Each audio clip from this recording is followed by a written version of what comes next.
Isang mapagpalang araw sa bawat isa sa inyo, mga kapwa ko pusong naghahanap ng kwento. Muli, ako po ang inyong kasama, ang inyong kaibigan, na sabik na namang magbahagi ng isang salaysay na susubok sa ating mga damdamin. Gaano kalakas ang kapangyarihan ng salapi? Kayang-kaya nitong bumili ng mga palasyo, magpatahimik ng mga kalaban, at baluktutin ang katotohanan. Ngunit, kaya rin ba nitong pagalingin ang isang sakit na hindi nakikita ng mata?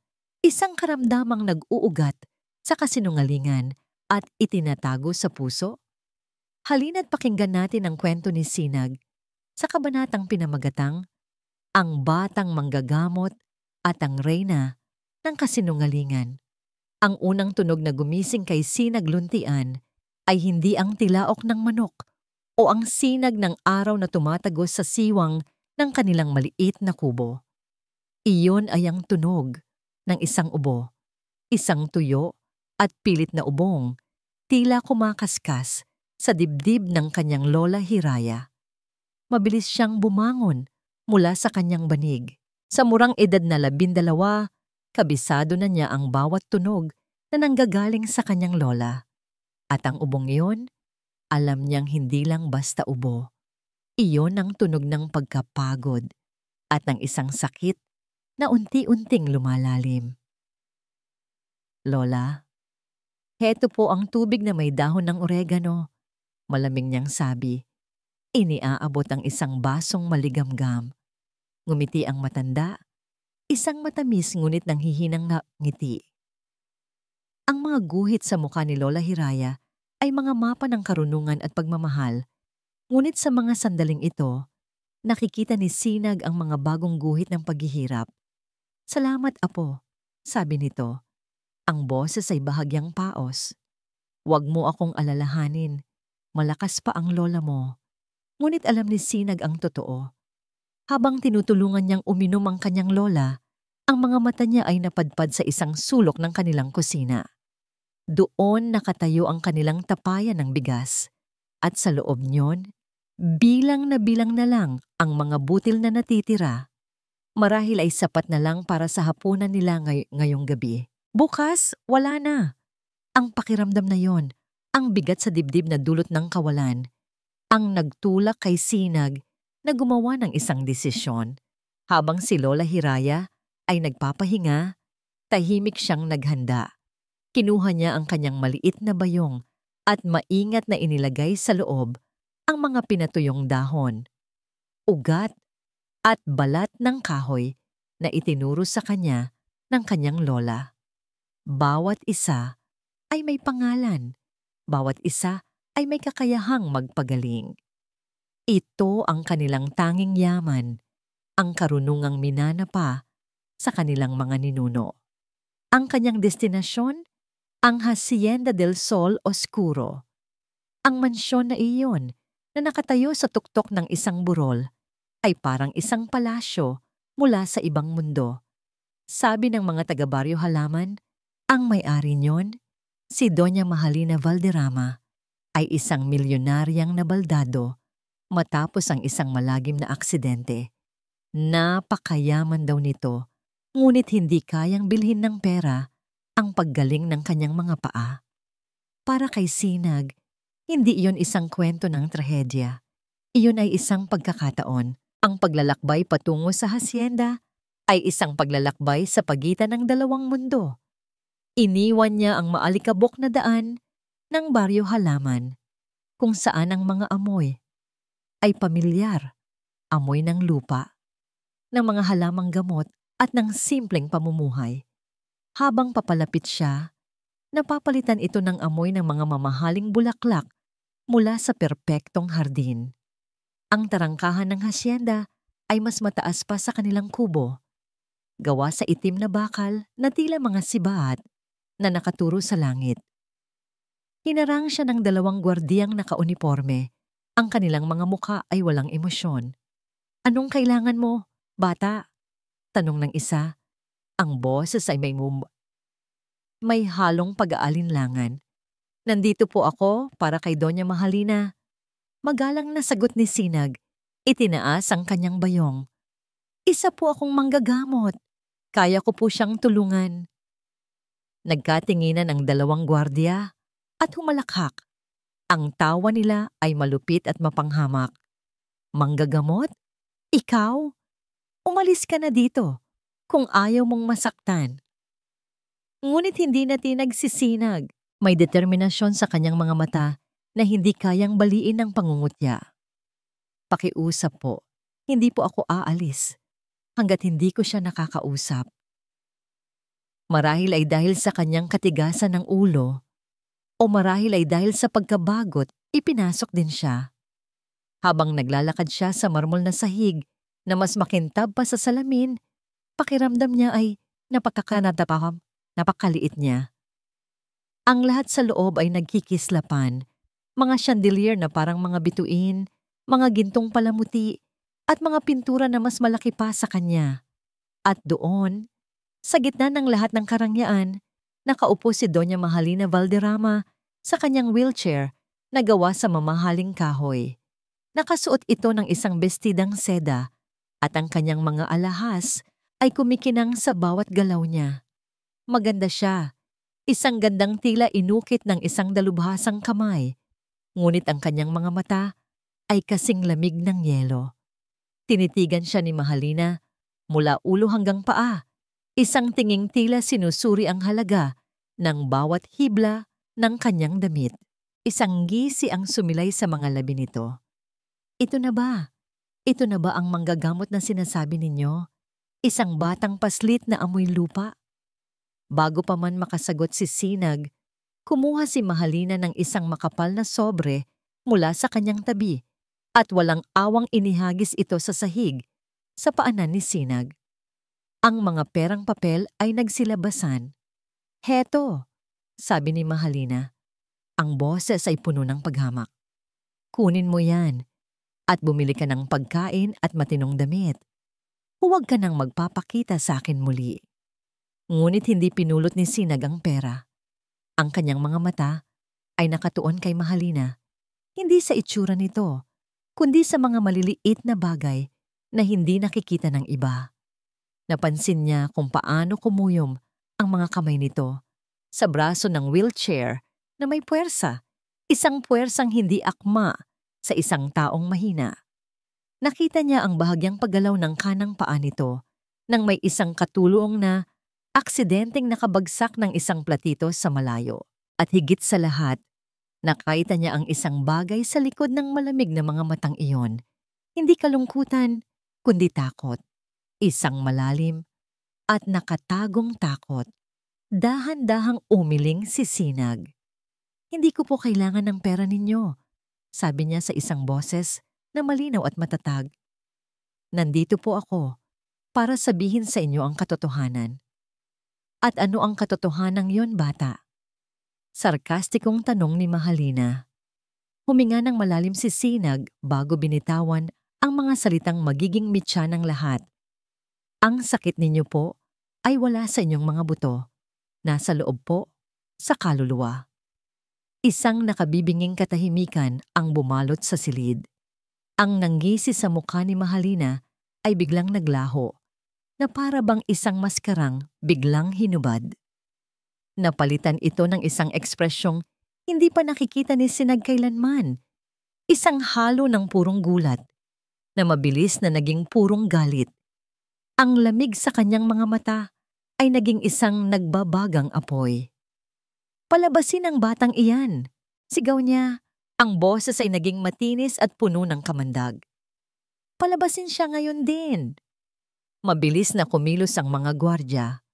Walang awang hinawakan nila ang maliliit na braso ni Sinag at kinaladkad siya palabas. Hindi na siya nanlaban. Habang hinihila siya palayo, ang huli niyang nakita ay ang mukha ni Doña Mahalina.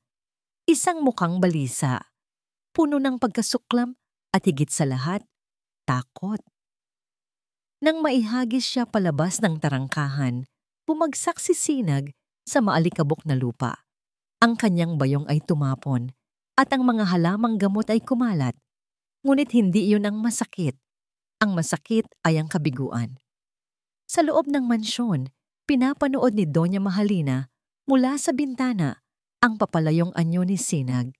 Nanginginig ang kanyang mga kamay. Nawala na ang lahat ng kanyang pagpipigil. Ang batang iyon, paano niya nalaman? Paano niya nakita ang lihim na itinatago niya sa loob ng napakaraming taon? Ang takot na naramdaman niya ay mabilis na napalitan ng isang malamig at nakamamatay na desisyon. Hindi niya maaaring hayaan ang sinuman na maghukay ng kanyang nakaraan. Kailangan niyang patayin ang apoy bago pa ito lumaki. Huminga siya ng malalim at nang magsalita siyang muli, ang boses niya ay isang nakakakilabot na bulong na para lamang sa kanyang sarili.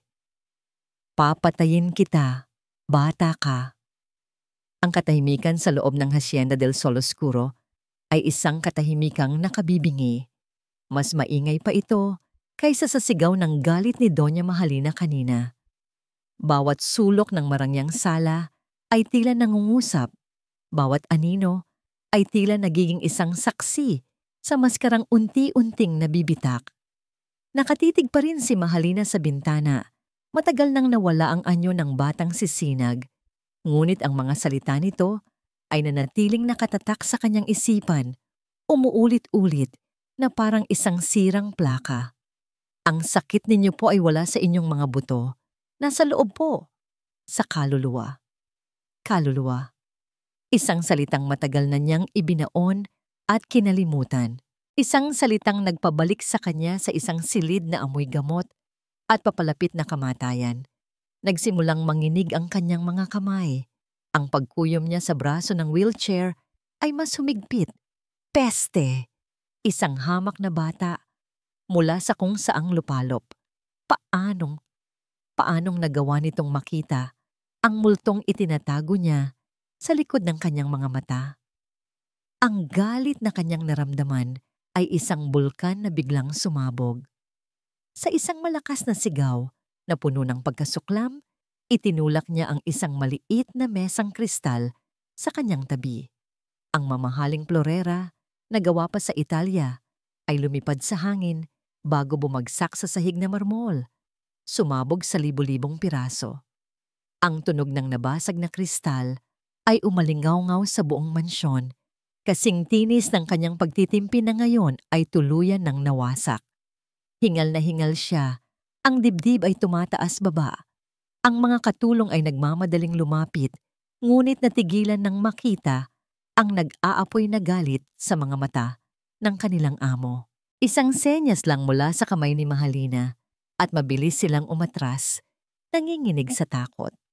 Naiwan siyang mag-isa, kasama ang mga bubog na kumikinang sa sahig, mga piraso ng kanyang basag na pagkatao.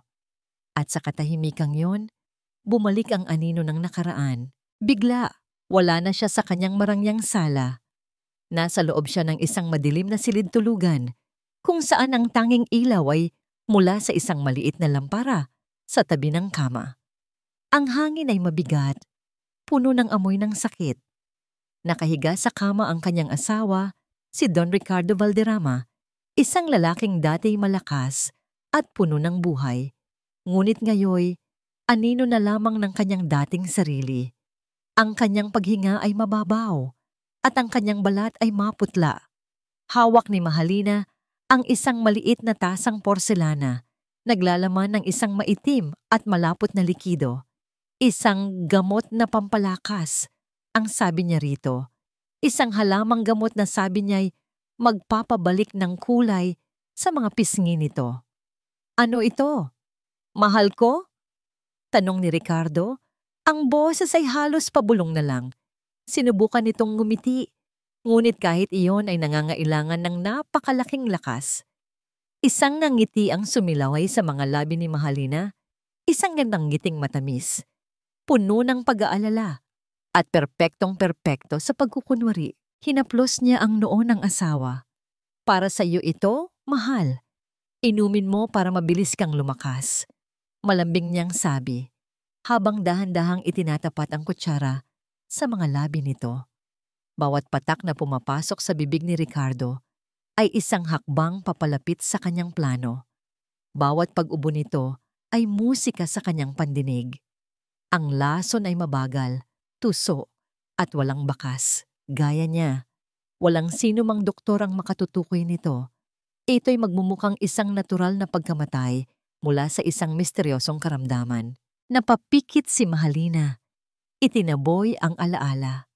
Ang alaalang iyon ang kanyang pinakamatinding bangungot at ang kanyang pinakadakilang tagumpay. Iyon ang nagbigay sa kanya ng lahat ng ito, ng hasyenda, ng kayamanan, ng kapangyarihan, at hindi niya hahayaan ang isang batang gusgusin na sirain ang lahat. Ang takot na naramdaman niya kanina ay napalitan ng isang malamig at matigas na determinasyon. Kinuha niya ang kanyang telepono mula sa isang bulsa sa gilid ng kanyang wheelchair. Ang mga daliri niya ay hindi na nanginginig. Ang bawat pindot sa numero ay may bigat at may layunin, isang ring lang, at sumagot ang nasa kabilang linya. "Rico," sabi niya. Ang boses ay kalmado na ngayon, ngunit may nakatagong lamig na kayang magpayelo ng dugo. "Doña Mahalina, ano po ang maipaglilingkod ko?"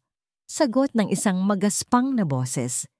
May isang bata sa baryo halaman. Ang pangalan niya ay Sinagluntian. Ang lola niya ay isang manggagaway, isang herbolarya na nagngangalang Hiraya. Diretsong sabi ni Mahalina.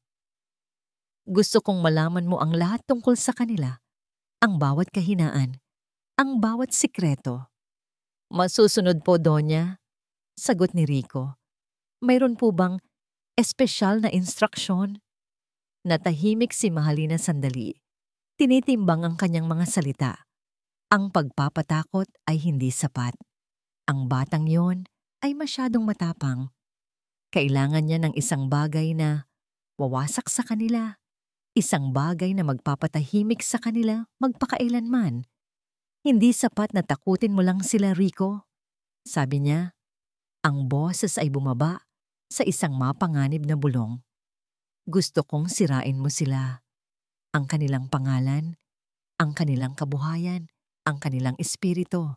Gumawa ka ng paraan para ang buong baryo ay kamuhian sila. Gawin mong isang sumpa ang pangalan nila. Naiintindihan mo ba?" "Malinaw po, Doña Mahalina." "Gawin mo agad," utos niya bago ibaba ang tawag. Ilang minuto siyang nakaupo sa katahimikan, pinagmamasdan ang mga bubog sa sahig. Pagkatapos ng ilang sandali, tumawag siyang muli sa isa sa mga katulong. "Linisin ninyo ang kalat na ito," utos niya na para bang walang nangyari. Habang pinupulot ng mga katulong ang bawat piraso ng basag na kristal, muling tumunog ang telepono ni Mahalina. Si Rico. "Donya, mayroon na po akong plano," sabi nito. May halong pananabik sa boses. Napakadali lang po pala.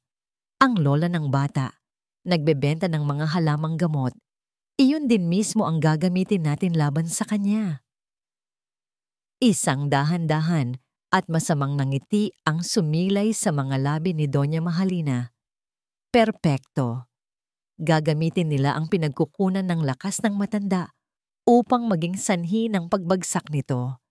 Ang kabutihan ay babaluktutin para maging kasamaan. Ito ang larong pinakabihasa siya. "Magaling, Rico," sabi niya. Ang kanyang mga mata ay nagkislapan sa dilim. "Gawin mo na ang dapat gawin." Sa paglubog ng araw, ang Hacienda del Sol Oscuro ay naligo sa kulay ginto at pula. Ngunit sa loob ng puso ni Doña Mahalina Valderrama, isang bagong kadiliman ang nagsisimula pa lamang kumalat. Ang anino ng kanyang nakaraan ay humahaba at handa itong lamunin ang sinumang magtangkang maglantad nito sa liwanag. Ang pagbalik ni Sinag sa baryo halaman ay may kasamang bigat sa bawat hakbang.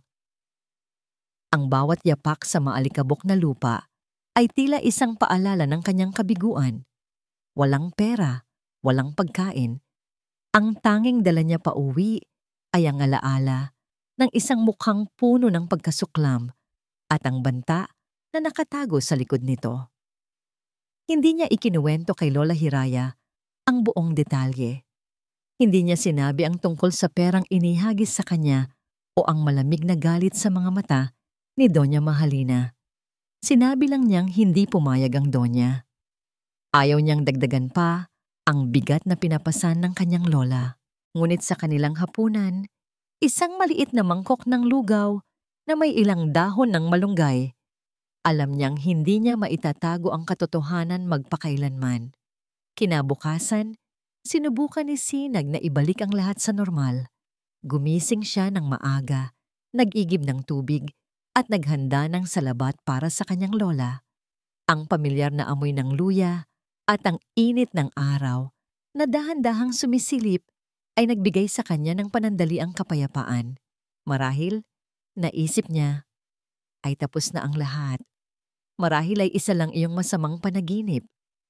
Ngunit ang kapayapaan ng Baryo Halaman ay marupok na parang isang tuyong dahon. Bandang tanghali, habang tinutulungan niya ang kanyang lola sa pagbibilad ng mga gamot na halaman sa ilalim ng araw, isang hindi pamilyar na tunog ang bumasag sa katahimikan. Isang ugong ng makina, malakas at papalapit, sa isang baryo kung saan ang kalabaw pa rin ang pangunahing katulong sa bukid. Ang tunog na yon ay isang senyales na may dayong dumating. Mula sa dulo ng kanilang munting kalsada, lumitaw ang dalawang sasakyan, isang puting van na may logo ng Kagawaran ng Kalusugan at isang sasakyan ng pulis na sumusunod sa likod nito. Ang kanilang pagdating ay biglaan at marahas, na para bang isang bato na inihagis sa isang tahimik na lawa. Ang mga tao ay nagsilabasan mula sa kanilang mga kubo. Ang kanilang mga muka ay puno ng pagtataka at kaba. Huminto ang mga sasakyan sa tapat mismo ng bakuran ni Sinag. Bumukas ang mga pinto at bumaba ang ilang taong nakauniporme, mga pulis at mga taong mukhang opisyal ng gobyerno. Isang malamig na kaba ang gumapang sa buong katawan ni Sinag. Hindi ito nagkataon lamang. Ang kanyang puso ay nagsimulang tumibok ng napakabilis. Alam niya, sa kaibuturan ng kanyang pagkatao, na ang mga taong ito ay narito dahil sa kanya, dahil sa pagpunta niya sa Hacienda del Sol Oscuro.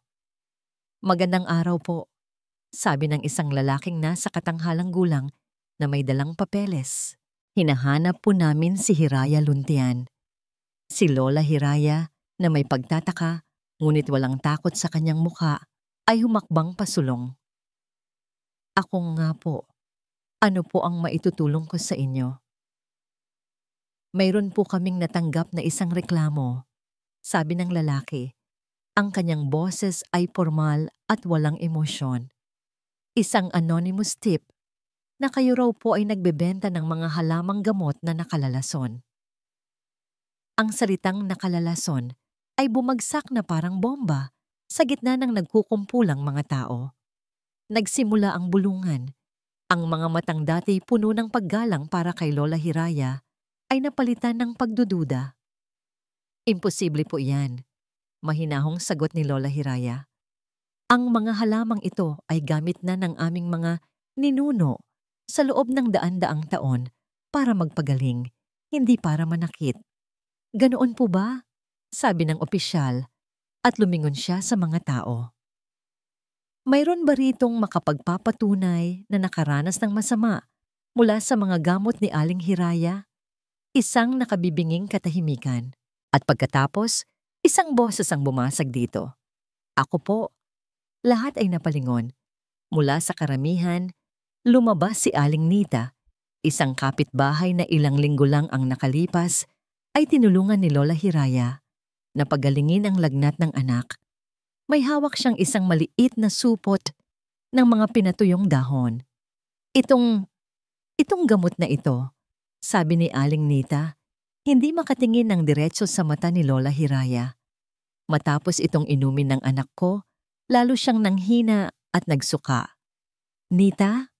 gulat na tanong ni Lola Hiraya. "Pero alam mong dahon lang iyan ng lagundi. Paano?" Hindi na natapos ni Lola Hiraya ang kanyang sasabihin. Isa pang kapitbahay ang nagsalita. Pagkatapos ay isa pa. Ang kanilang mga kwento ay pare-pareho. Mga biglaang sakit, mga side effect, na hindi maipaliwanag, lahat ay itinuturo sa mga halamang gamot na galing kay Lola Hiraya. Nakatayo si Sinag doon, hindi makapaniwala sa kanyang naririnig. Ang mga taong ito, sila ang mga taong tinulungan ng kanyang lola. Sila ang mga taong kumakatok sa kanilang pinto sa gitna ng gabi para humingi ng tulong. At ngayon ay tumatalikod sila. Ang sakit ng pagtataksil ay mas matindi pa kaysa sa takot. Nakita niya ang kislap ng bagong salapi sa pitaka ni Aling Nita nang aksidente itong mahulog. Nakita niya ang pag-iwas sa mga mata ng mga taong dati tinatawag siyang apo. Binili sila. Ang lason ay hindi na sa mga halaman. Ang lason ay kumalat na sa puso ng kanilang baryo. Dahil po sa mga reklamong ito, kailangan po naming isama si Ginang Hiraya sa istasyon para sa ilang mga katanungan. Anunsyo ng opisyal. Kukumpiskahin din namin ang lahat ng mga halamang gamot na ito para sa investigasyon. Nagsimulang kumilos ang mga pulis. Pinasok nila ang kanilang munting kubo at sinimulang ilabas ang mga bayong at sako ng mga halamang gamot, ang kanilang kabuhayan, ang kanilang pamana. Niyakap ni Sinag ang kanyang lola. Ang mga luha ay nagsisimula nang mamuo sa kanyang mga mata. Lola, hindi po totoo ang sinasabi nila. Lola, huminga ng malalim si Lola Hiraya. Sa gitna ng kaguluhang yon, siya ang tanging nanatiling kalmado. Hinaplos niya ang buhok ng kanyang apo at tinitigan ito ng may pagmamahal at determinasyon. Huwag kang matakot, apo, mahinahon niyang sabi. Sapat lang para marinig ni Sinag. Ang katotohanan ay parang araw. Kahit anong pilit mong takpan ng mga ulap, sa huli, lilitaw at lilitaw pa rin ang liwanag nito. Maging matatag ka. Dahan-dahan siyang inakay ng mga pulis palayo. Habang naglalakad sila, ang mga kapitbahay ay humawi. Ang iba'y nakayuko. Ang iba'y nagbubulungan na may halong panghuhusga. Nang malapit na sila sa sasakyan, biglang huminto si Lola Hiraya at lumingon kay Sinag sa huling pagkakataon. Sa isang mabilis na kilos, niyakap niya muli ang apo. Isang yakap na mahigpit at puno ng kahulugan. At sa ilalim ng pagtakip ng yakap na yon, idinikit niya ang kanyang bibig sa tainga ni Sinag at bumulong. Ang mga salita ay mabilis, apurahan, at puno ng isang bigat na hindi pa naririnig ni Sinag sa boses ng kanyang lola kailanman. Hanapin mo si Dr. Clara Sandoval. Bago pa man maiproseso ni Sinag ang pangalan, binitawan na siya ng kanyang lola at tuluyan ng isinakay sa sasakyan ng pulis. Nakatayo si Sinag doon, mag-isa sa gitna ng kanilang bakuran. Ang mga sasakyan ay umalis, nag-iwan ng makapal na alikabok na humalo sa kanyang mga luha. Ang mga kapitbahay ay unti-unting nagsibalikan sa kanilang mga bahay. Iniiwan siyang mag-isa sa ilalim ng matinding sikat ng araw na may isang pangalang umuukil-kil sa kanyang isipan. Clara Sandoval. Sino siya? At paano siya magiging susi para maibalik ang liwanag sa kanilang mundong biglang binalot ng kadiliman? Ang alikabok na iniwan ng mga sasakyan ay matagal nang humupa. Ngunit si Sinag ay nanatiling nakatayo roon na parang isang estatwang binuhusan ng semento. Ang sikat ng araw ay matindi, ngunit hindi niya ito nararamdaman. Ang tanging nararamdaman niya ay ang isang nakakabinging katahimikan. Isang katahimikang mas malupit pa kaysa sa lahat ng sigawan at bulungan kanina. Ang kanilang maliit na kubo na dati isang kanlungan ng init at pagmamahal ay tila isa na ngayong abandonadong pugad. Wala na ang amoy ng pinakuluang dahon ng bayabas. Wala na ang mahinang himig na kadalasang kinakanta ni Lola Hiraya habang nag-aayos ng mga halaman. Wala na ang kanyang lola. Pumasok siya sa loob at ang bigat ng kawalan ay tila isang malaking kamay na dumagan sa kanyang dibdib. Umupo siya sa sahig na kawayan sa mismong pwesto kung saan madalas umupo ang kanyang lola. Hinaplos niya ang malamig na banig. Ang buong paligid ay sumisigaw sa pagkawala nito. Sumilip siya sa bintana. Ang mga bahay ng kanilang kapitbahay ay sarado na ang mga pinto at bintana. Ang mga taong dati ngumingiti sa kanya ay nagtatago na ngayon sa likod ng kanilang mga dingding. Siya ay isang luntian. Ang pangalan na dati si Biday, simbolo ng paggaling, ay isa na ngayong simbolo ng lason. Ang sakit ng pagtataksil ay isang hiwang mas malalim pa kaysa sa gutom na kanyang nararamdaman. Isinubsob niya ang kanyang muka sa kanyang mga tuhod. Sa unang pagkakataon, mula nang umalis ang mga pulis, hinayaan niyang bumagsak ang kanyang mga luha. Mga luhang tahimik ngunit mabigat, dala ang lahat ng kanyang takot, kalituhan at kawalan ng pag-asa. Paano na siya? Isang bata, mag-isa, sa isang mundong biglang naging napakadilim. Sa gitna ng kanyang pagtangis, isang pangalan ang paulit-ulit na umalingaw-ngaw sa kanyang isipan, isang pabulong na habilin mula sa kanyang lola. Clara Sandoval. Dr. Clara Sandoval. Sino siya? Kaibigan? Kamag-anak? Isang estranghero? Hindi niya alam. Ngunit yun na lang ang tanging sinag ng liwanag na natitira sa kanya. Iyon ang kanyang huling pag-asa. Dahan-dahan, pinunasan niya ang kanyang mga luha. Ang determinasyon na pinamana sa kanya ng kanyang lola ay nagsimulang gumapang pabalik sa kanyang puso. Hindi siya maaring manatili rito at magmukmok. Kailangan niyang kumilos. Nagsimula siyang maghalongkat. Hindi niya alam kung ano ang kanyang hinahanap. Isang sulat? Isang address? Kahit anong bakas na magtuturo sa kanya sa babaeng nagngangalang Clara. Binuksan niya ang nag-iisang baul ng kanyang lola, isang lumang baul na yari sa kahoy na amoy kampor at mga pinatuyong dahon. Sa loob nito ay naroon ang mga lumang damit, mga alaala ng kanyang mga magulang na matagal nang pumanaw at mga bagay na iningatan ng panahon. Sa ilalim ng mga nakatuping damit, may nakita siyang isang maliit na bungkos ng mga lumang litrato, tinalian ng isang piraso ng abaka. Dahan-dahan niya itong kinalas. Karamihan sa mga litrato ay kupas na, mga itim at puting larawan ng mga taong hindi na niya kilala. Ngunit may isang litratong nakaagaw ng kanyang pansin. Ito ay isang litratong may kulay na, bagamat medyo naninilaw na sa katagalan. Nakatayo sa litrato, ang isang mas batang bersyon ni Lola Hiraya. Ang kanyang nangiti ay malawak at walang bahid ng pag-aalala. At sa tabi nito, nakaakbay ay isang babaeng bata pa rin. Marahil ay nasa mga 20 anyos. Ang babae ay may maikling buhok, matatalinong mga mata, at isang nangiting nagpapahiwatig ng kabaitan. May kakaibang naramdaman si Sinag habang tinititigan ng litrato. Isang pakiramdam ng pag-asa. Maingat niyang binaliktad ang litrato.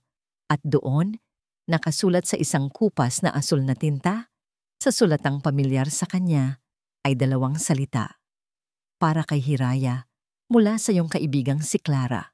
Clara, ang pangalan ay tumalon mula sa papel at tumagos sa kanyang puso. Ito na yon. Ang babaeng ito ang kanyang hinahanap. Ang abstrakto at misteryosong pangalan ay mayroon na ngayong mukha. Isang mukhang mabait, isang mukhang mapagkakatiwalaan, isang plano ang nabuo sa kanyang isipan. Hindi na siya maaaring manatili pa sa baryo Halaman.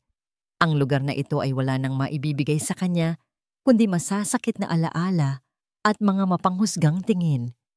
Kailangan niyang hanapin si Clara. Nagmadali siyang nag-ayos ng kanyang mga gamit na hindi naman marami.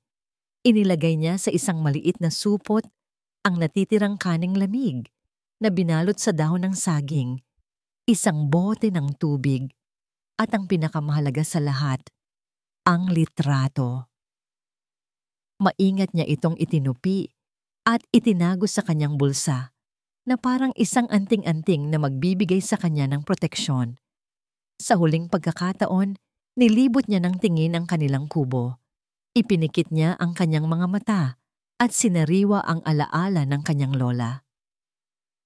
Maging matatag ka, apo. Ang mga salitang iyon ang magiging baon niya sa kanyang paglalakbay. Lumabas siya ng bahay at nagsimulang maglakad, papalayo sa baryo na minsan niyang tinawag na tahanan. Hindi na siya lumingon pa. Bawat hakbang sa maalikabok na daan ay isang hakbang papalayo sa kanyang nakaraan at isang hakbang papalapit sa isang hindi tiyak na hinaharap. Saan po ba ang bayan ng Santa Monica? Tanong niya sa isang magsasakang nakasalubong niya sa daan. Itinuro nito ang isang direksyon. Doon daw naninirahan ang maraming doktor at nurse dahil malapit ito sa ospital ng probinsya. Naglakad siya ng naglakad. Ang init ng araw ay tumutusok sa kanyang balat at ang kanyang mga paa ay nagsimula ng mangawit. Ngunit sa tuwing nararamdaman niya ang pagod, kinakapa niya ang litrato sa kanyang bulsa at ang pag-asa, gaano man kaliit, ay muling nag-aalab. Nang dapit hapon na, narating niya ang bayan ng Santa Monica. Ang lugar ay mas maingay at mas magulo kaysa sa kanyang baryo. Napapaligiran siya ng mga estranghero. Pakiramdam niya ay lalo siyang naging maliit at nawawala. Nagtanong-tanong siya sa mga tao. Ipinapakita ang litrato. Kilala niyo po ba si Dr. Clara Sandoval? Karamihan ay umiiling. Ang iba ay hindi siya pinapansin. Nang malapit na siyang mawalan ng pag-asa, isang matandang nagtitinda ng mga prutas ang nakakilala sa pangalan. Si Dr. Sandoval? Oo, kilala ko siya, sabi ng matanda. Pero hindi na siya nagtatrabaho sa malaking ospital. Mayroon siyang sariling maliit na klinika sa may kanto, sa luma at tahimik na kalye. Sinundan ni Sinag ang direksyon at doon, sa isang kalye na hindi gaanong dinadaanan ng tao, nakita niya ito. Isang maliit na klinika, ang pintura ay medyo natutuklap na at may isang simpleng karatulang kahoy na nakasabit. Sandoval Community Clinic. Dahan-dahan siyang lumapit. Sa siwang ng bintana, nakita niya ang isang babae sa loob. Inaayos ang mga bote ng gamot sa isang estante. Ang buhok nito ay mas mahaba na ngayon at mayroon ng ilang hibla ng puti. At ang kanyang mukha ay may mga guhit na ng pagod at kalungkutan. Ngunit walang duda. Siya ang babae sa litrato. Huminto ang pagtibok ng puso ni Sinag. Ito na, ang dulo ng kanyang paghahanap. Ang simula ng lahat. Kumuha siya ng isang malalim na hininga. Tinipon ang lahat ng natitira niyang lakas at tapang at pumasok sa pinto. Narinig ng babae ang kanyang pagdating at lumingon ito. Ang kanilang mga mata ay nagtagpo. Isang salita lang ang lumabas sa bibig ni Sinag. Isang tanong na dala ang bigat ng kanyang buong paglalakbay. Dr. Sandoval, ang amoy ng alcohol at betadine, ang pabango ng mundo ni Dr. Clara Sandoval. Isang mundong sinadya niyang paliitin, isang mundong ligtas sana sa mga anino ng nakaraan. Ang kanyang maliit na klinika sa Santa Monica ay ang kanyang kuta, ang mga pasyente niya, mga magsasaka, mga ina, mga batang may simpleng lagnat at ubo. Sila ang kanyang penitensya at ang kanyang kapayapaan. Sa loob ng halos 10 taon, ito na ang kanyang naging routine. Gigising, magbubukas ng klinika, gagamot, magsasara, uuwi sa isang maliit na apartment sa itaas. Ulit-ulit. Isang buhay na walang kulay, ngunit isang buhay na tahimik. At para sa kanya, ang katahimikan ay isang luho na minsan na niyang ipinaglaban at halos ikamatay. Hapon na at kakaunti na lang ang kanyang pasyente. Habang inaayos niya ang kanyang mga instrumento sa isang metal na tray, nililinis ang bawat isa ng may buong atensyon. Narinig niya ang mahinang tunog ng pagbukas ng pinto. Inaasahan niyang isa ito sa mga huling pasyente, marahil si Aling Puring, para sa kanyang gamot sa alta presyon. Ngunit nang itaas niya ang kanyang tingin, hindi isang pamilyar na mukha ang kanyang nakita. Isang bata. Isang batang lalaki na mga 12 taong gulang. Payat, balat ay kulay lupa dahil sa sikat ng araw. at may suot na damit na halatang luma na. Ngunit ang nakapukaw ng kanyang atensyon ay ang mga mata nito. Mga matang puno ng pagod, ngunit may nagliliyab na determinasyon na hindi akma sa kanyang murang edad. "Magandang hapon po," sabi ng bata. Ang boses ay bahagyang paos dahil sa pagod. "Anong kailangan mo, iho? May sakit ka ba?" Tanong ni Clara. Ang kanyang boses ay profesional, ngunit may bahid ng pag-iingat na laging naroon. Umiling ang bata. "Hindi po ako ang may sakit. May hinahanap po ako. Isang doktor na matagal na raw pong nawala sa Hacienda del Sol Oscuro." Sa pagbanggit pa lang ng lugar na yon, isang malamig na kuryente ang biglang gumapang sa gulugod ni Clara. Hacienda del Sol Oscuro, isang lugar na pilit niyang iwinaksi sa kanyang alaala. Isang pangalang isinumpa niya na hindi na muling babanggitin. Ang kanyang mga kamay ay bahagyang nanginig. "Maraming doktor ang dumaan sa haciendang yan," sabi ni Clara. Sinisikap na panatilihing kalmado ang kanyang boses. "Sino ang partikular mong hinahanap?" Tumingin ng diretso sa kanya ang bata. At nang magsalita ito, ang mga salitang lumabas sa bibig nito ay ang mga salitang kinatatakutan niyang marinig muli sa buong buhay niya. Ang sabi po sa akin, kailangan ko raw pong hanapin si Dr. Clara Sandoval para tulungan ang lola ko, si Hiraya Luntian, na pinagbintangan ng mga Valderrama. Valderrama. Kung ang pangalan ng hacienda ay isang kuryente, ang apelyidong Valderrama ay isang kidlat na gumuhit sa tahimik niyang kalangitan. Bigla, ang amoy ng alkohol ay napalitan ng amoy ng isang mamahaling pabango na nagdudulot ng pagkasuklam. Ang imahe ng isang maganda, ngunit demonyong mukha ni Mahalina Valderrama ay sumulpot sa kanyang isipan. Ang mga banta, ang paninira, ang takot. Ang metal na tray na hawak niya ay biglang bumitiw sa nanginginig niyang mga kamay. Klang! Ang matinis na kalansing ng metal at mga instrumento sa sementadong sahig ay ang tunog ng kanyang pagkasira. Ang tunog ng pader na 10 taon niyang itinatayo sa paligid ng kanyang puso ay biglang gumuho. Napatitig siya sa bata. Ang kanyang mga mata ay nanlalaki sa gulat at takot. Ang nakaraan ay hindi pala patay. Ito ay buhay. At ngayon ay nakatayo sa kanyang harapan sa anyo ng isang inosenteng bata. "Wala akong kilalang ganyan," mabilis niyang sabi. Ang boses ay naging matigas at malamig. Pinulot niya ang mga instrumento. Ang kanyang mga galaw ay mabilis at hindi mapakali. "Nagkakamali ka ng tao." "Pero, sinabi ng hindi ako yon." Putol niya sa sasabihin ng bata. Ang kanyang boses ay tumaas. Ang takot sa loob niya ay nagiging galit. Isang galit na nakadirekta hindi sa bata, kundi sa multo na dala nito. "Umalis ka na. Wala kang mapapala rito." Nakita niya ang pagkabigla at pagkadismaya sa mukha ni Sinag. Ang determinasyon sa mga mata nito ay napalitan ng isang malalim na kalungkutan. Isang parte ni Clara ang nakonsensya. Isa lamang itong bata na humihingi ng tulong. Ngunit ang mas malaking parte sa kanya, ang parte na nasugatan at natakot, ay sumisigaw na protektahan ang sarili. "Pakiusap po." Pakiusap ng bata. Ang boses ay nanginginig na. "Umalis ka na. Kalimutan mo ako," mariin niyang sabi.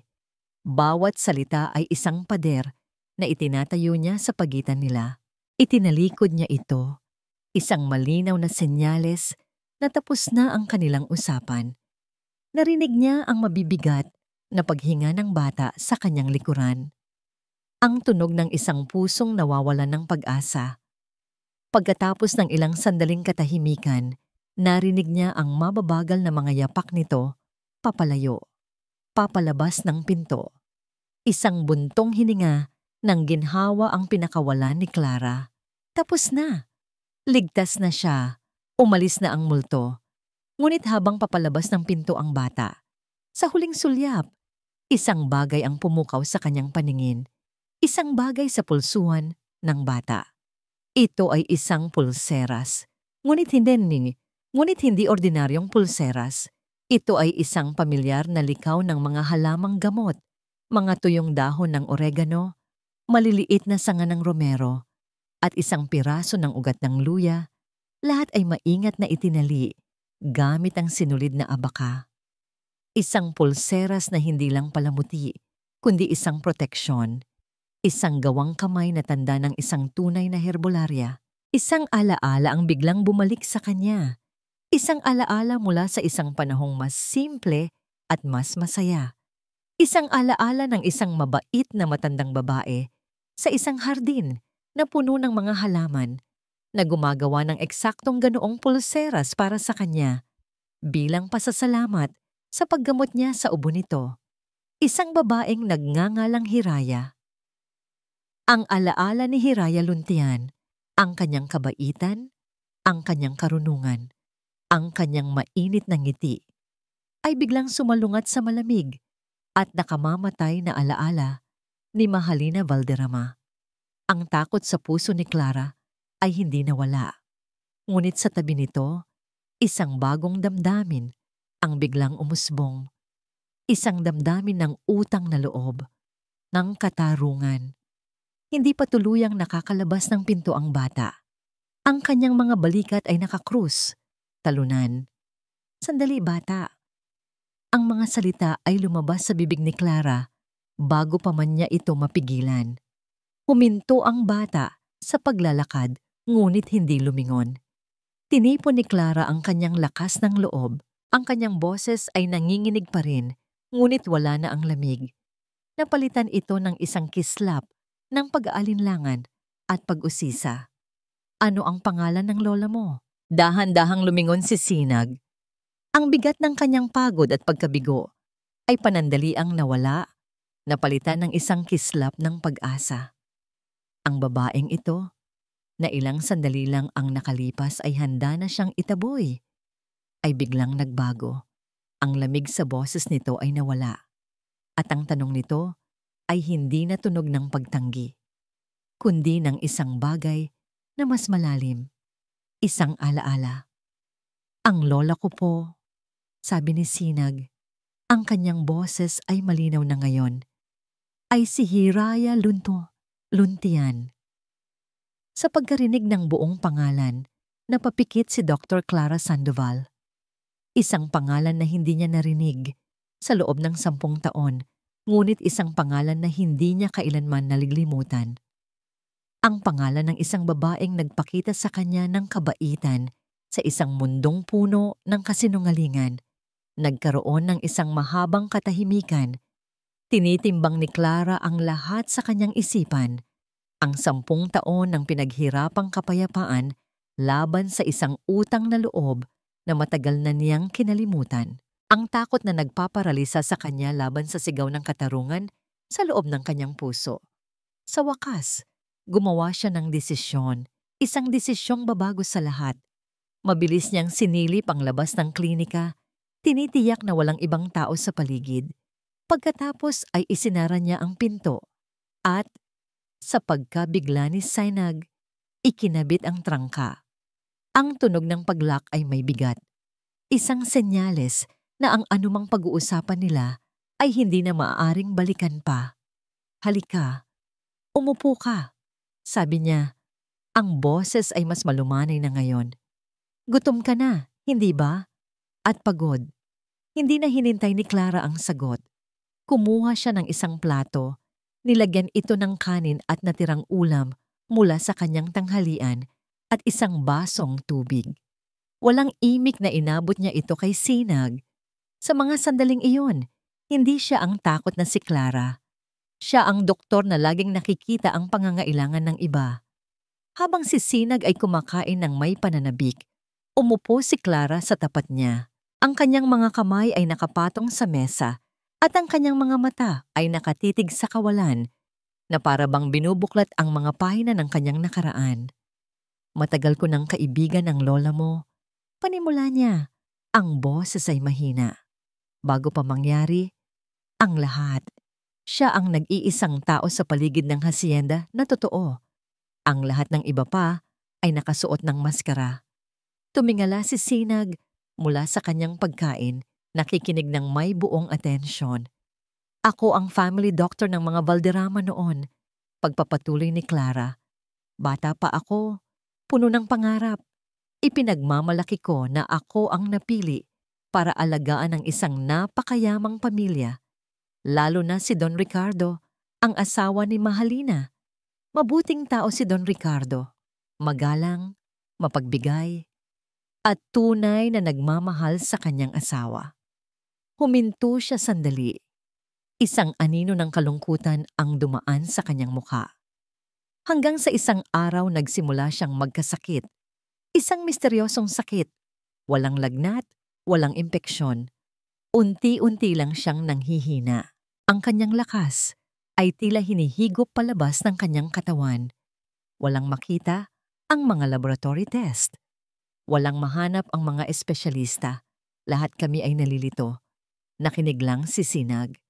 Ang kwento ni Clara ay nagbibigay laman sa mga hinala na namuo sa kanyang isipan mula pa noong una niyang makita si Doña Mahalina.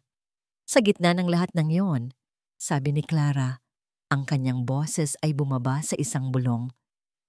Si Mahalina, ang perpektong asawa, laging nasa tabi ni Don Ricardo, hindi umaalis, at lagi siyang may dalang isang espesyal na gamot na pampalakas, isang herbal tonic na sabi niya'y galing pa sa isang malayong probinsya.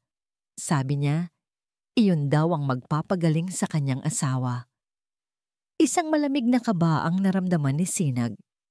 Noong una, hinayaan ko lang. Ngunit napansin ko ang isang pattern. Sa tuwing iinumin ni Don Ricardo ang tonic na yon, sa loob ng ilang oras, lalo siyang nanghihina. Nagkakaroon siya ng mga panginginig na hindi maipaliwanag. Isang beses, sinubukan kong kumuha ng sample ng tonic para ipasuri. Ngunit nahuli ako ni Mahalina. Muling napapikit si Clara na parabang ang alaala ay sariwa pa rin. Nakatayo ang isang mas batang Clara sa harap ni Mahalina sa loob ng silid ni Don Ricardo. Hawak niya ang isang maliit na test tube. Donya, sa tingin ko po ay mas mabuting itigil muna natin ang herbal medicine na ito at magpatakbo pa ng ilang pagsusuri. Magalang ngunit mariing sabi ni Clara. Ang ngiti ni Mahalina ay hindi nagbago, ngunit ang kanyang mga mata ay nanlamig. Doktora, kinu-question mo ba ang pagmamahal ko sa aking asawa? Ang tanong nito, bawat salita ay may yelo. Ang isang batang doktor na tulad mo ay dapat mag-ingat na huwag gumawa ng mga kaaway. Baka makaapekto yan sa iyong lisensya. Iyon ay hindi isang payo. Iyon ay isang banta. Sabi ni Clara, ang pait ay malinaw sa kanyang boses. Kinabukasan, namatay si Don Ricardo at makalipas ang ilang linggo, nagsimulang kumalat ang mga chismis tungkol sa akin. Mga maling akusasyon ng malpractice. Isang formal na imbestigasyon sa aking lisensya. Sinira niya ako, Sinag. Sinira niya ang aking pangalan, ang aking karera. Ginawa niya ang lahat para matiyak na walang sino man ang makikinig sa akin. Kaya ako tumakas. Nagtago ako rito. Umaasang makakalimutan na ako ng nakaraan. Natapos ang kwento. Ang bigat nito ay naiwan sa hangin ng maliit na klinika. Naiintindihan na ngayon ni Sinag ang lahat. Ang takot sa mga mata ni Clara. Ang dahilan kung bakit kailangan siyang hanapin. Pero mayroon akong isang bagay na hindi niya alam na nasa akin, sabi ni Clara. Ang kanyang mga mata ay biglang nagkaroon ng apoy. Tumayo siya at lumapit sa isang lumang aparador ng mga libro sa sulok. Sa likod ng mga makakapal na medical textbook, mayroon siyang kinuha. Isang maliit at nakalak na kahon na yari sa bakal. Ginamit niya ang isang maliit na susi na nakasabit sa kanyang leeg para buksan ito. Ang laman ng kahon ay hindi pera o alahas. Ito ay isang luma at makapal na kwaderno, nakabalot sa itim na katad. Ano po iyan? Tanong ni Sinag. Maingat na inilapag ni Clara ang kwaderno sa mesa na para bang ito ay isang bagay na napakasagrado at napakamapanganib. Ilang araw bago siya tuluyang manghina, palihim na ibinigay ito sa akin ni Don Ricardo. Paliwanag ni Clara. Sinabi niyang, Clara, basahin mo ito kapag may nangyari sa akin. Ito, sinag. Ito ang kanyang tala-arawan. Binuksan ni Clara ang tala-arawan sa isang pahinang may marka. Ang sulat kamay ay nanginginig ngunit malinaw. Itinuro niya ang isang talata kay Sinag. Oktubre 12, isa na namang tasa mula kay M. Sabi niya ay pampalakas, ngunit ang katawan ko'y may ibang sinasabi. Ang aking mga kamay ay nanginginig. Ang aking puso ay bumabagal. Hindi ito paggaling. Ito ay isang dahan-dahang pamamaalam. Patawarin ako ng Diyos, ngunit nagsisimula na akong matakot sa anino-nino ng aking sariling asawa. Napatitig si Sinag sa mga salita. Ang hininga niya ay tila naipit sa kanyang lalamunan. Ito na ang ebidensya. Ang katotohanang kayang magpalaya sa kanyang lola at magpabagsak sa reyna ng kasinungalingan. Isang ngiti ng tagumpay ang unti-unting sumilay sa kanyang mga labi. Ngunit bigla, ang kanilang atensyon ay naagaw ng isang tunog mula sa labas. Ang ugong ng isang sasakyan na huminto sa tapat mismo ng klinika. Dahil sa kuryosidad, si Sinag ang unang sumilip sa siwang ng bintana. Isang itim na kotse. Ang mga salamin nito ay tinted. Imposibleng makita kung sino ang nasa loob. Bumukas ang pinto sa harapan at bumaba ang dalawang lalaking malalaki ang katawan, nakasuot ng itim. Hindi sila gumagawa ng kahit ano. Nakatayo lang sila roon, nakatingin, nang diretso sa direksyon ng klinika. Pinagmamasdan sila. Naghihintay. Nakita ni Clara ang nakita ni Sinag. Ang kulay sa kanyang muka ay biglang nawala. Ang tapang na ipinakita niya kanina ay naglaho na parang bula. Napalitan ng dati niyang kilabot. Mabilis niyang hinila si Sinag palayo sa bintana at pinatay ang nag-iisang ilaw sa loob ng klinika. Ibinabagsak sila sa dilim. Sino po sila? Nanginginig na tanong ni Sinag. Hindi sumagot si Clara. Niyakap niya ang tala-arawan sa kanyang dibdib. Ang kanyang katawan ay nanginginig sa hindi mapigilang takot. Ang kanyang paghinga ay mababaw at mabilis. Ang nakaraan ay hindi lang bumalik. Sinusundan na sila nito. Sa mga piling tahanan at sa mga pahina ng mga tabloid, ang pangalang Valderrama ay simbolo ng kapangyarihan, kayamanan, at ngayon, ng isang nakapanlulumong trahedya. Ang Hacienda del Sol Oscuro ay naghahanda para sa pinakamalaki nitong pagtitipon ng taon, ang taunang Charity Gala. Isang pagdiriwang ng kabutihang loob na pinangungunahan mismo ni Doña Mahalina Valderrama. Sa isang malaking ballroom na pinalamutian ng mga mamahaling bulaklak at kumikinang na chandelier, nagkalat ang mga pinakamayamang tao sa lipunan, mga politiko, at mga kinatawan ng media. Ang bawat isa ay naroon, hindi lamang para magbigay pugay sa kabutihang loob, kundi para makita ang pinakabagong kabanata sa kwento ni Doña Mahalina, ang bayaning biktima. Nakaupo si Mahalina sa kanyang wheelchair, isang malungkot na figura sa gitna ng karangyaan. Ang kanyang mukha ay blanko, ang kanyang mga mata ay nakatuon sa malayo. Ngunit sa likod ng malungkot na maskara na yon, isang apoy ng galit at determinasyon ang nagliliyab. Nabalitaan niya ang tungo ni Sinag kay Clara Sandoval. Nabalitaan niya ang tungkol sa tala-arawan. Ang takot ay naroon pa rin. Isang malamig na kamay na humihigpit sa kanyang dibdib. Ngunit ang takot na yon ay mas lalong nagpapatigas sa kanyang kalooban. Hindi niya hahayaan na ang isang hamak na bata at isang mapagkunwaring doktor ay sirain ang lahat ng kanyang pinaghirapan. Ang programa ay nagsimula. Isang sikat na anchorman ang nasa entablado. Ang kanyang boses ay puno ng paghanga habang ikinukwento ang malateleseryeng buhay ni Doña Mahalina, ang pagmamahal sa kanyang asawa, ang trahedyang biglang dumating, at ang kanyang matatag na pagbangon. At ngayon, sabi ng anchorman, pakinggan natin ang ating bida, ang reyna ng katatagan, si Doña Mahalina Valderrama. Isang malakas na palakpakan ang umalingaw-ngaw. Dahan-dahang itinulak ng isang katulong ang wheelchair ni Mahalina patungo sa entablado. Nang nasa gitna na siya, sa ilalim ng nakatutok na mga ilaw, ngumiti si Mahalina. Isang ngiti na puno ng kalungkutan, ngunit puno rin ng pilit na katatagan. Mga kaibigan, nagsimula siya. Ang kanyang boses ay malambing, ngunit may bahid ng pagod. Salamat sa inyong pagdating ngayong gabi. Salamat sa inyong suporta sa aming charity foundation. Nagpatuloy siya sa pagkukwento. Hindi niya binanggit ang kanyang asawa. Hindi niya binanggit ang mga Valderrama.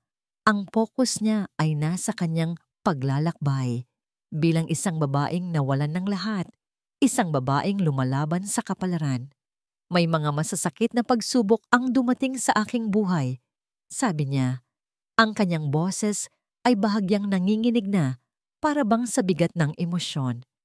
Mga pagsubok na nagpatunay sa akin na ang tunay na lakas ay hindi nagmumula sa ating mga katawan, kundi sa ating mga puso, sa ating paniniwala, na kahit sa gitna ng kadiliman, may liwanag pa ring matatagpuan.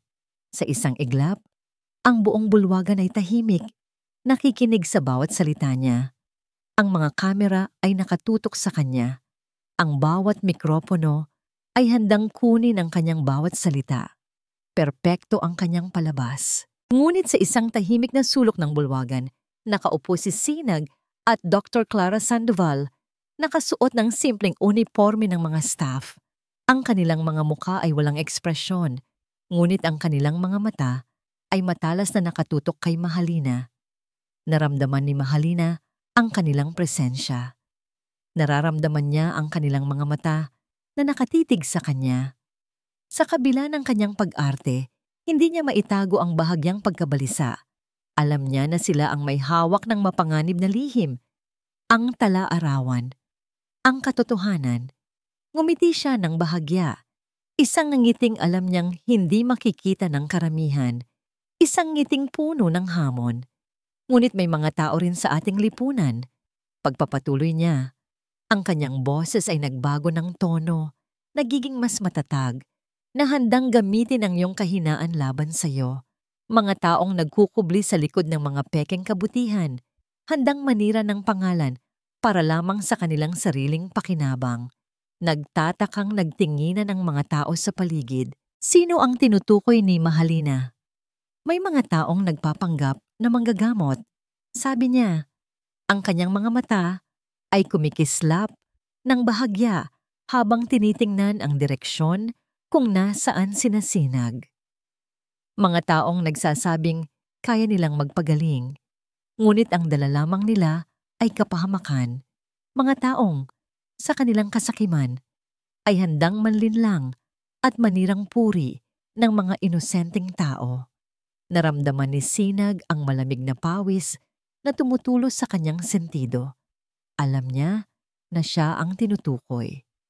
Alam niya na si Mahalina ay hindi lamang nagtatanggol sa sarili, kundi naghahanda na rin ng kanyang atake. Kaya naman, sabi ni Mahalina, ang kanyang boses ay lumakas at naging puno ng determinasyon. Mahalagang manindigan tayo laban sa mga kasinungalingang ito. Mahalagang ilantad natin ang mga taong nais manira ng reputasyon at maghasik ng lagim sa ating lipunan. Bigla, isang malakas na ingay ang narinig mula sa labas ng bulwagan. Tila may kaguluhan. Tumayo ang mga tao, nagtatakutan. Pumasok ang dalawang malalaking lalaking nakasuot ng itim, ang mga tauhan ni Rico. Sa kanilang mga kamay, hawak nila si Clara Sandoval na mukhang kinakaladkad at pinipilit. Ang mukha ni Clara ay puno ng takot at pagtutol. Ano ang ginagawa ninyo? Sigaw ni Mahalina. Ngunit ang kanyang boses ay may halong kasiyahan. Ito ang kanyang plano. Donya, nahuli po namin itong nagtatangkang pumasok dito nang walang pahintulot. Sabi ng isa sa mga tauhan, ang boses ay malupit. Mukhang may masama itong balak. Ang buong bulwagan ay nabalot ng usapan. Sino ang babaeng ito? Bakit siya dinadala ng mga tauhan ni Mahalina? Hayaan ninyo ang babaeng yan. Sigaw ni Sinag. Hindi na napigilan. Mabilis siyang tumayo mula sa kanyang pwesto. Nagmamadaling lumapit sa entablado. Ngunit bago pa man siya makarating, huminto ang mga tauhan. Lumapit sila kay Mahalina at sa harap ng lahat, itinulak nila si Clara papalapit sa wheelchair ni Mahalina. Narito na po ang doktora na sinasabi ninyo, Donya. Sabi ng tauhan na may sarkastikong ngiti. Hayaan niyo po siyang magpaliwanag sa inyong lahat kung ano ang kanyang gagawin dito. Napatingin si Mahalina kay Clara. Isang mapanuring tingin. Nakita niya ang takot sa mga mata nito. Ngunit nakita rin niya ang isang kislap ng pagtutol. Ito ang sandaling hinihintay niya. Ang sandaling siya ang magiging tagapagligtas, ang magiging tagapaghusga. Clara Sandoval, sabi ni Mahalina. Ang kanyang boses ay mataas at puno ng kapangyarihan. Isang dating doktor na sinasabing sinira ko ang karera. Ngayon, nandito ka, nagtatangkang gumawa ng eskandalo sa aking charity event. Ano ang masasabi mo para ipagtanggol ang iyong sarili? Si Clara ay nakatayo roon, nanginginig. Ang mga mata niya ay napadpad kay Sinag na nakatayo sa gitna ng mga tao, puno ng pag-asa at pagkabahala. Naramdaman niya ang bigat ng lahat ng mga taong nakatingin sa kanya, ang bigat ng kanyang nakaraan, at ang bigat ng kanyang hinaharap. Napalunok si Clara. Alam niyang hindi niya maaaring sabihin ang totoo ngayon. Hindi niya maaaring ilabas ang talaarawan. Napakadelikado nito. Ngunit hindi rin niya maaaring hayaan na manatili itong kasinungalingan. Sa harap ng lahat, tumingin si Clara kay Mahalina.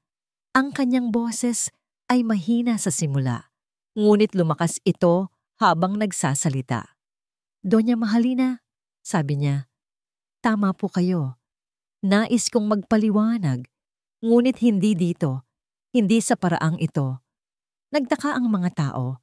Ano ang ibig sabihin nito? Ngumiti ng bahagya si Mahalina. Tila ang plano niya ay gumagana. At kailan mo nais na magpaliwanag, doktora? Kapag huli na ang lahat. Hindi po, sabi ni Clara. Ang kanyang mga mata ay nakatutok kay Mahalina. Nais ko pong magpaliwanag sa isang lugar kung saan ang katotohanan lamang ang mananaig. At kasama ko po ang magpapatunay ng aking sinasabi. Biglang mula sa gilid ng entablado, lumabas si Sinag. Hawak-hawak niya ang litrato na may nakasulat na pangalan ni Clara. Narito po siya, sabi ni Sinag. Ang kanyang boses ay malakas at malinaw. Kasama niya po ang katotohanan. Ang mga mata ni Mahalina ay nanlaki sa gulat. Tumingin siya kay Sinag, pagkatapos kay Clara, pagkatapos ay sa mga tauhan niya na tila hindi alamang nangyayari. Ang kanyang perpektong plano ay nagsisimula nang magkaroon ng lamat. Hindi niya inaasahan na magsasama ang dalawang ito. Hindi niya inaasahan na haharapin siya ng mga ito sa isang pampublikong pagtitipon. Ang mga kamera ay nakatutok sa tatlong figura, ang nagkukunwaring biktima, ang batang may hawak na alaala, at ang doktor na may tinatagong lihim. Ang unspoken question ay nakalutang sa hangin ng bulwagan. Sino ang nagsasabi ng totoo? Ang bawat tao sa bulwagan ay nakatitig kay Donya Mahalina, naghihintay ng kanyang susunod na galaw. Ang dating takot na nakita sa mga mata ni Clara ay napalitan ng determinasyon, habang si Sinag naman ay puno ng pag-asa. Ngunit para kay Mahalina, ang lahat ng ito ay isang ilusyon lamang. Isang palabas na malapit nang matapos. Ngumisi si Mahalina, isang ngangisi na walang bahid ng saya. kundi ng malamig na tagumpay. Tumingin siya kay Clara, ang kanyang mga mata ay tila bumubulong ng mga banta. Nais mo raw magpaliwanag? Sabi ni Mahalina. Ang kanyang boses ay may halong paghanga, ngunit puno ng sarkasmo. Sige, ang entablado ay sayo. Ngunit tandaan mo, Clara, ang bawat salitang bibitawan mo ay maaring maging huling salita mo. Ang mga tauhan ni Rico, na kanina lamang ay tila hindi alam ang nangyayari, ay ngayon ay nakapalibot na kay Clara at Sinag. Ang kanilang mga mukha ay nagpapakita ng formal na pagbabanta. Ang mga kamera na kanina ay nakatutok sa kaguluhan ay ngayon ay nakatutok sa tatlong figura sa gitna ng entablado. Nanginginig si Clara. Napatingin siya kay Sinag na nagbibigay sa kanya ng isang maliit ngunit matatag na ngiti. Naramdaman niya ang init mula sa litrato sa bulsa ng bata, ang alaala ni Lola Hiraya. Huminga ng malalim si Clara. Kailangan niyang gawin ito.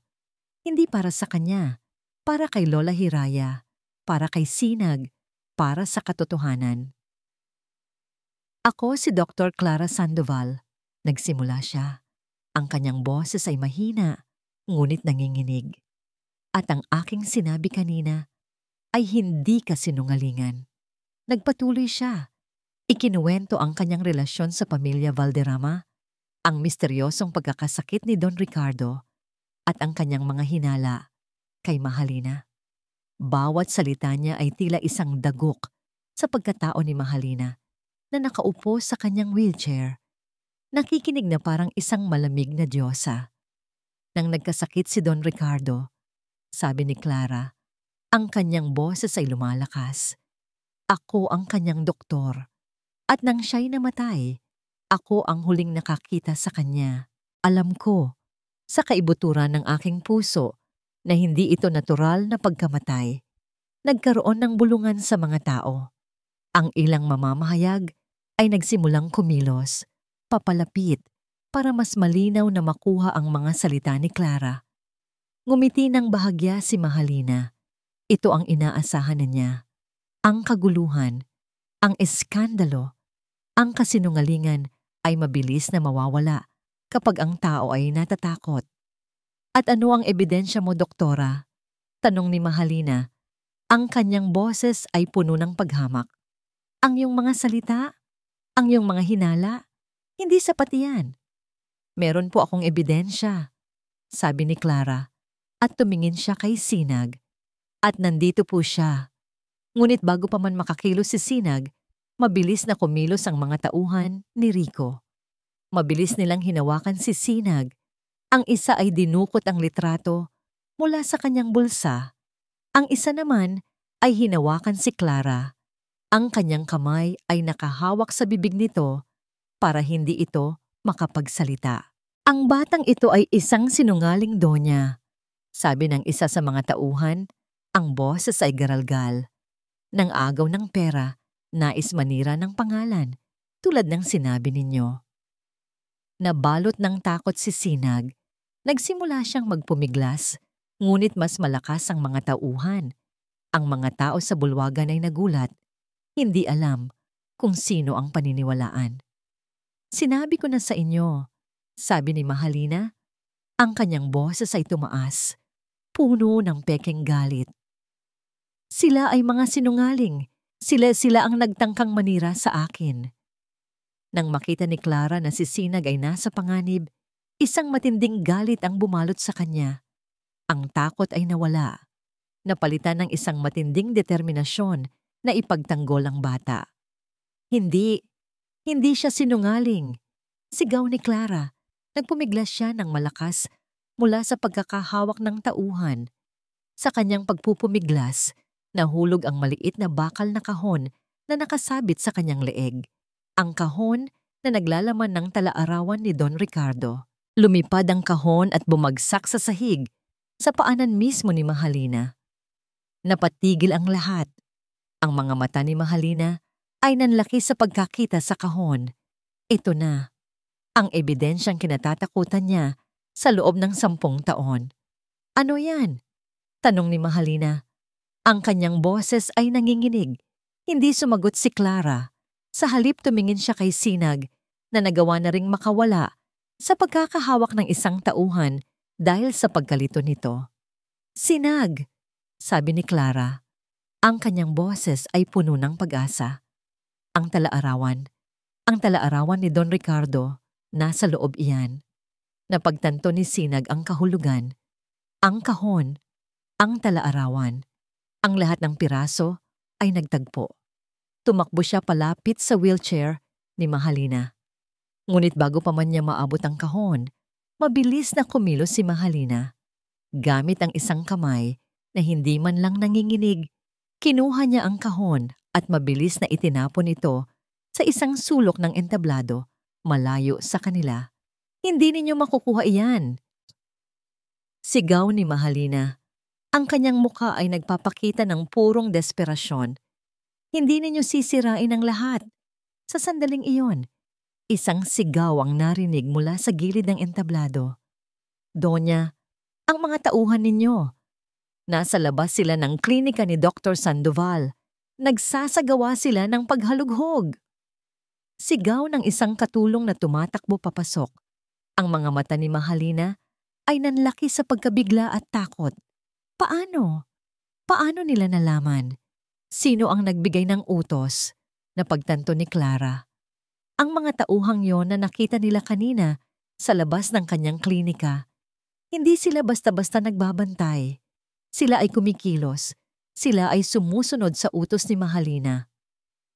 "Nalaglag ang iyong maskara, Mahalina," sabi ni Clara. Ang kanyang boses ay puno ng matinding pagkabigo at galit. "Ipinadala mo sila para sirain ang talaarawan, hindi ba? Para itago ang iyong krimen." Ang mga tao sa bulwagan ay natigilan. Ang mga salita ni Clara, kasama ang mga kilos ng mga tauhan ni Mahalina, ay nagpatunay ng lahat. Ang dating bida ay naging kontrabida. Naramdaman ni Mahalina ang pagkalugi. Ang kanyang plano ay bumaliktad sa kanya. Ang kanyang pagtatangka na patayin ang katotohanan ay siya pa ang naglantad nito. Tumayo siya mula sa kanyang wheelchair. Isang kilos na hindi niya nagawa sa loob ng maraming taon. Ang kanyang mga paa ay nanginginig, ngunit nagawa niyang tumayo. Ang kanyang muka ay nagpapakita ng isang halo ng galit, takot, at desperasyon. "Hindi!" Sigaw niya. Ang kanyang boses ay nawala ng kontrol.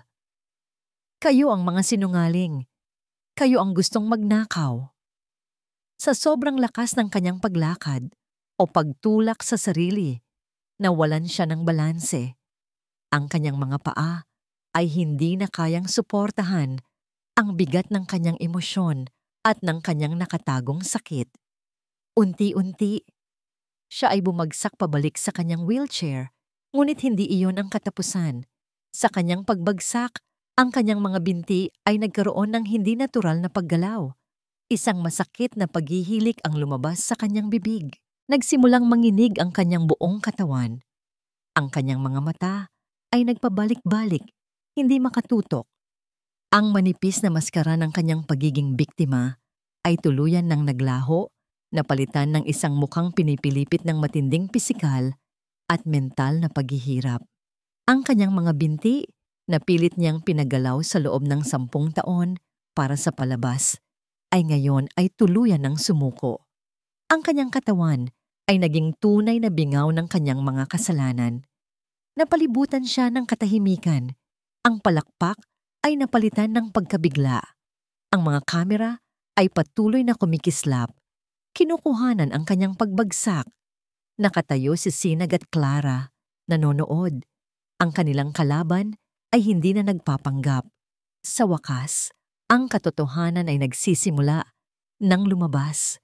Ngunit sa gitna ng kanilang tagumpay, naramdaman nila ang bigat ng kanilang ginawa. Ang pagbagsak ni Mahalina ay hindi lamang isang tagumpay ng katotohanan, kundi isang trahedya rin. Isang paalala na ang kasamaan ay madalas na nagmumula sa malalim na sugat. Habang si Mahalina ay patuloy na nanginginig, napalibutan ng mga naguguluhang bisita, at ng mga tauhan ni Rico na hindi alam ang susunod na gagawin, ang talaarawan ni Don Ricardo ay nanatiling nakakalat sa isang sulok ng entablado. Ang katotohanan ay nandyan na, naghihintay na lamang na mapulot. Ngunit sa sandaling iyon, sa gitna ng kaguluhan, tila lahat ay nawala na. Ang kanilang pinakamalakas na sandata ay nawala. Ang kanilang kalaban ay hindi na isang tao, kundi isang bangkay ng kanyang sariling kasalanan. Para kay Sinag at Clara, ang laban ay hindi pa tapos. Ngunit ang pinakamahirap na bahagi ay tapos na. Ang pagkakakilanlan ng tunay na salarin ay malinaw na. Ang kailangan na lamang ay ang huling piraso ng palaisipan. Ang kaguluhan sa bulwagan ng Hacienda del Sol Oscuro ay unti-unting humupa. Ang mga bisita na nabalot ng pagkabigla at pagtataka ay nagsimulang magsilisan. Ang kanilang mga usapan ay puno ng mga haka-haka at paghuhusga. Ang dating marangyang pagtitipon ay naging isang eksena ng isang trahedya. Si Doña Mahalina Valderrama, na ngayon ay tuluyan ng naparalisa at hindi na makakilos, ay dinala sa isang pribadong silid ng ospital. Ang kanyang katawan ay nanatiling bingaw, ngunit ang mas malaking kaparusahan ay ang katotohanang nalantad na ang lahat. Ang kanyang kasinungalingan ay naglaho na para bang bula na pumutok. Ang kanyang kayamanan at kapangyarihan ay wala ng silbi. Si Dr. Clara Sandoval at Sinag Luntian naman ay naiwan sa entablado na tila bagong gising mula sa isang bangungot. Ang talaarawan ni Don Ricardo ay nasa kanilang mga kamay na ngayon, isang ebidensya na hindi na maaaring itanggi. Ngunit ang pakiramdam ng tagumpay ay halo ng lungkot. Hindi ito ang uri ng tagumpay na kanilang inasahan. Nang lumabas sila ng hacienda, sinalubong sila ng malamig na hangin ng gabi. Ang kanilang mga kasuotan, ang uniforme ng mga staff, ay tila hindi na akma sa kanilang nararamdaman. Ang dati nilang pagiging invisible ay nawala, napalitan ng mga tingin mula sa mga natitirang empleyado na puno ng pagkamangha at pagdududa. Ano na ang mangyayari ngayon? Tanong ni Sinag. Ang kanyang boses ay mahina. Habang nakaupo sila sa isang tahimik na sulok, malapit sa bakuran, malayo sa mga tao. Tinitigan ni Clara ang maliit na bakal na kahon na hawak niya. Ang talaarawan ay nasa loob. Magkakaroon ng investigasyon, Sinag. Ang batas ang haharap sa kanya ngayon. At ang iyong lola, hinawakan niya ang kamay ni Sinag. Papatunayan natin ang kanyang kawalang sala. Ngunit sa gitna ng kanilang pag-uusap, isang tanong ang bumagabag kay Sinag. Habang nakikita niya ang kalagayan ni Mahalina, ang kanyang pagbagsak, ang kanyang tunay na pagkaparalisa, hindi niya maiwasang isipin ang mga salita ng kanyang lola. Clara, sabi ni Sinag, noong una akong pumunta sa hacienda, sinabi ko kay Doña Mahalina na ang sakit niya ay nasa kaluluwa niya, hindi sa katawan. Tumango si Clara. Oo, nakita mo ang katotohanan. Sinag, nakita mo ang mga senyales na hindi namin napansin. Pero, paano kung hindi lang iyon ang sakit niya? Paano kung ang lahat ng ito, ang kanyang pagpapanggap, ang kanyang panloloko, ay dahil sa isang malalim na sugat sa kanyang puso? Natahimik si Clara. Alam niya ang ibig sabihin ni Sinag. Ang kanilang laban ay hindi lamang laban sa isang kriminal, kundi laban din sa isang taong nasira ng sarili niyang mga kasalanan. Mahalina Valderrama took her own life and destroyed it in the process, sabi ni Clara sa Ingles. Ang kanyang tinig ay puno ng pagmumuni-muni. Ang pagpapanggap niyang may sakit, ang pagpatay niya sa kanyang asawa, ang paninira niya sa iyo at sa lola mo. Lahat iyon ay para takasan ang kanyang sariling multo. At sa huli, ang multong iyon ang sumakop sa kanya. Sa mga sumunod na araw, ang mga balita tungkol sa pagbagsak ni Mahalina at ang pagkakadiskubre sa talaarawan ay kumalat na parang apoy. Ang opisyal na imbestigasyon ay nagsimula. Si Lola Hiraya ay agad na pinalaya. Ang mga kaso laban sa kanya ay binawi. Ngunit hindi pa tapos ang kanilang laban. Ang mga tauhan ni Rico na nawalan ng amo at ng direksyon ay nagtangkang itago ang Talaarawan. Nagkaroon ng maikling paghahanap, ngunit sa tulong ng ilang tapat na empleyado ng hasyenda na nakakaalam ng katotohanan, nakuha nila ang orihinal na Talaarawan mula sa itinapon na bakal na kahon. Nang mapatunayan na ang mga sulat kamay sa Talaarawan ay tumutugma sa mga sulat kamay ni Don Ricardo at nang ang testimonya ni Clara kasama ang mga resulta ng medical analysis sa mga natirang herbal tonic ni Mahalina ay nagpatunay na ito ay naglalaman ng lason. Ang kaso laban kay Mahalina, bagaman hindi na niya ito personal na haharapin, ay naging malinaw. Ang kanyang mga tagasunod, tulad ni Rico, ay nagsimulang mahuli at humarap sa kani-kanilang mga parusa. Sa Baryo Halaman, ang pagbabalik ni Lola Hiraya ay isang pagdiriwang. Ang mga tao na dating tumalikod sa kanila ay nagsisisi at humihingi ng tawad. Ngunit para kay Lola Hiraya, ang pinakamahalaga ay ang pagbabalik ng katotohanan at ang pagligtas sa pangalan ng kanilang pamilya. Ngunit habang bumabalik ang dating normal, naramdaman ni Sinag na may kulang. Ang kanilang tagumpay ay may kasamang kapalit, ang pagkawala ng kapayapaan sa kanilang baryo, ang pagkasira ng pangalan ng kanilang pamilya. Kahit pansamantala, ay nag-iwan ng marka. Isang gabi, habang nag-uusap sila ni Lola Hiraya at Dr. Clara Sandoval sa kanilang muling itinayong kubo, mas matibay na ngayon na may tulong mula sa pondo ng nalikom na mga gamit mula sa Valderrama Estate. Isang ideya ang nabuo. Clara, sabi ni Lola Hiraya, ang iyong pagtulong sa amin, ang iyong katapangan na harapin ang iyong nakaraan, hindi yun mababayaran ng kahit anong yaman. Ginawa ko lang po ang tama, Aling Hiraya, sagot ni Clara. Ang kanyang mga mata ay puno ng pasasalamat. At dahil din po sa inyo, nagkaroon ako ng lakas ng loob. Ngunit hindi pa tapos ang ating misyon, sabi ni Sinag. Ang kanyang mga mata ay kumikislap sa ideyang nabuo sa kanyang isipan. Ang ang pera ni Mahalina. Hindi ito dapat mapunta lamang sa wala. Hindi ito dapat maging kasangkapan ng kasakiman. Nagkatinginan sina Lola Hiraya at Clara. Naintindihan nila ang ibig sabihin ni Sinag. Ang mga halamang gamot natin, Lola, patuloy ni Sinag, ang karunungan na minana natin, iyon ang tunay na kayamanan. Kailangan nating itong maibahagi.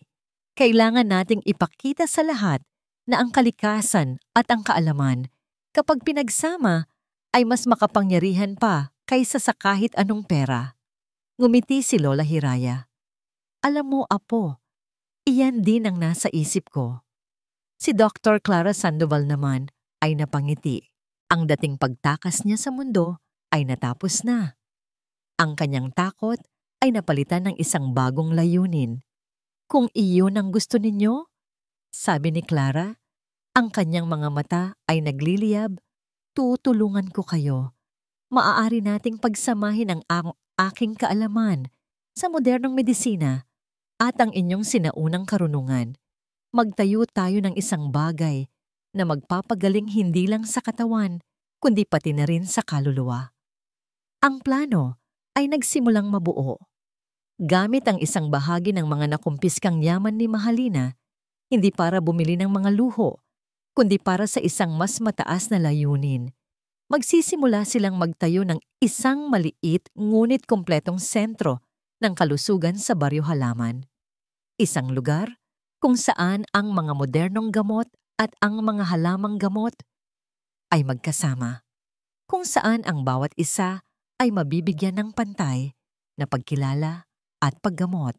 Sa gabing iyon, ang 3 taong ito, ang matandang herbolarya, ang doktor na nakahanap ng kanyang tunay na tawag, at ang batang nakakita ng katotohanan, ay naglatag ng pundasyon hindi lamang para sa isang gusali, kundi para sa isang mas magandang kinabukasan.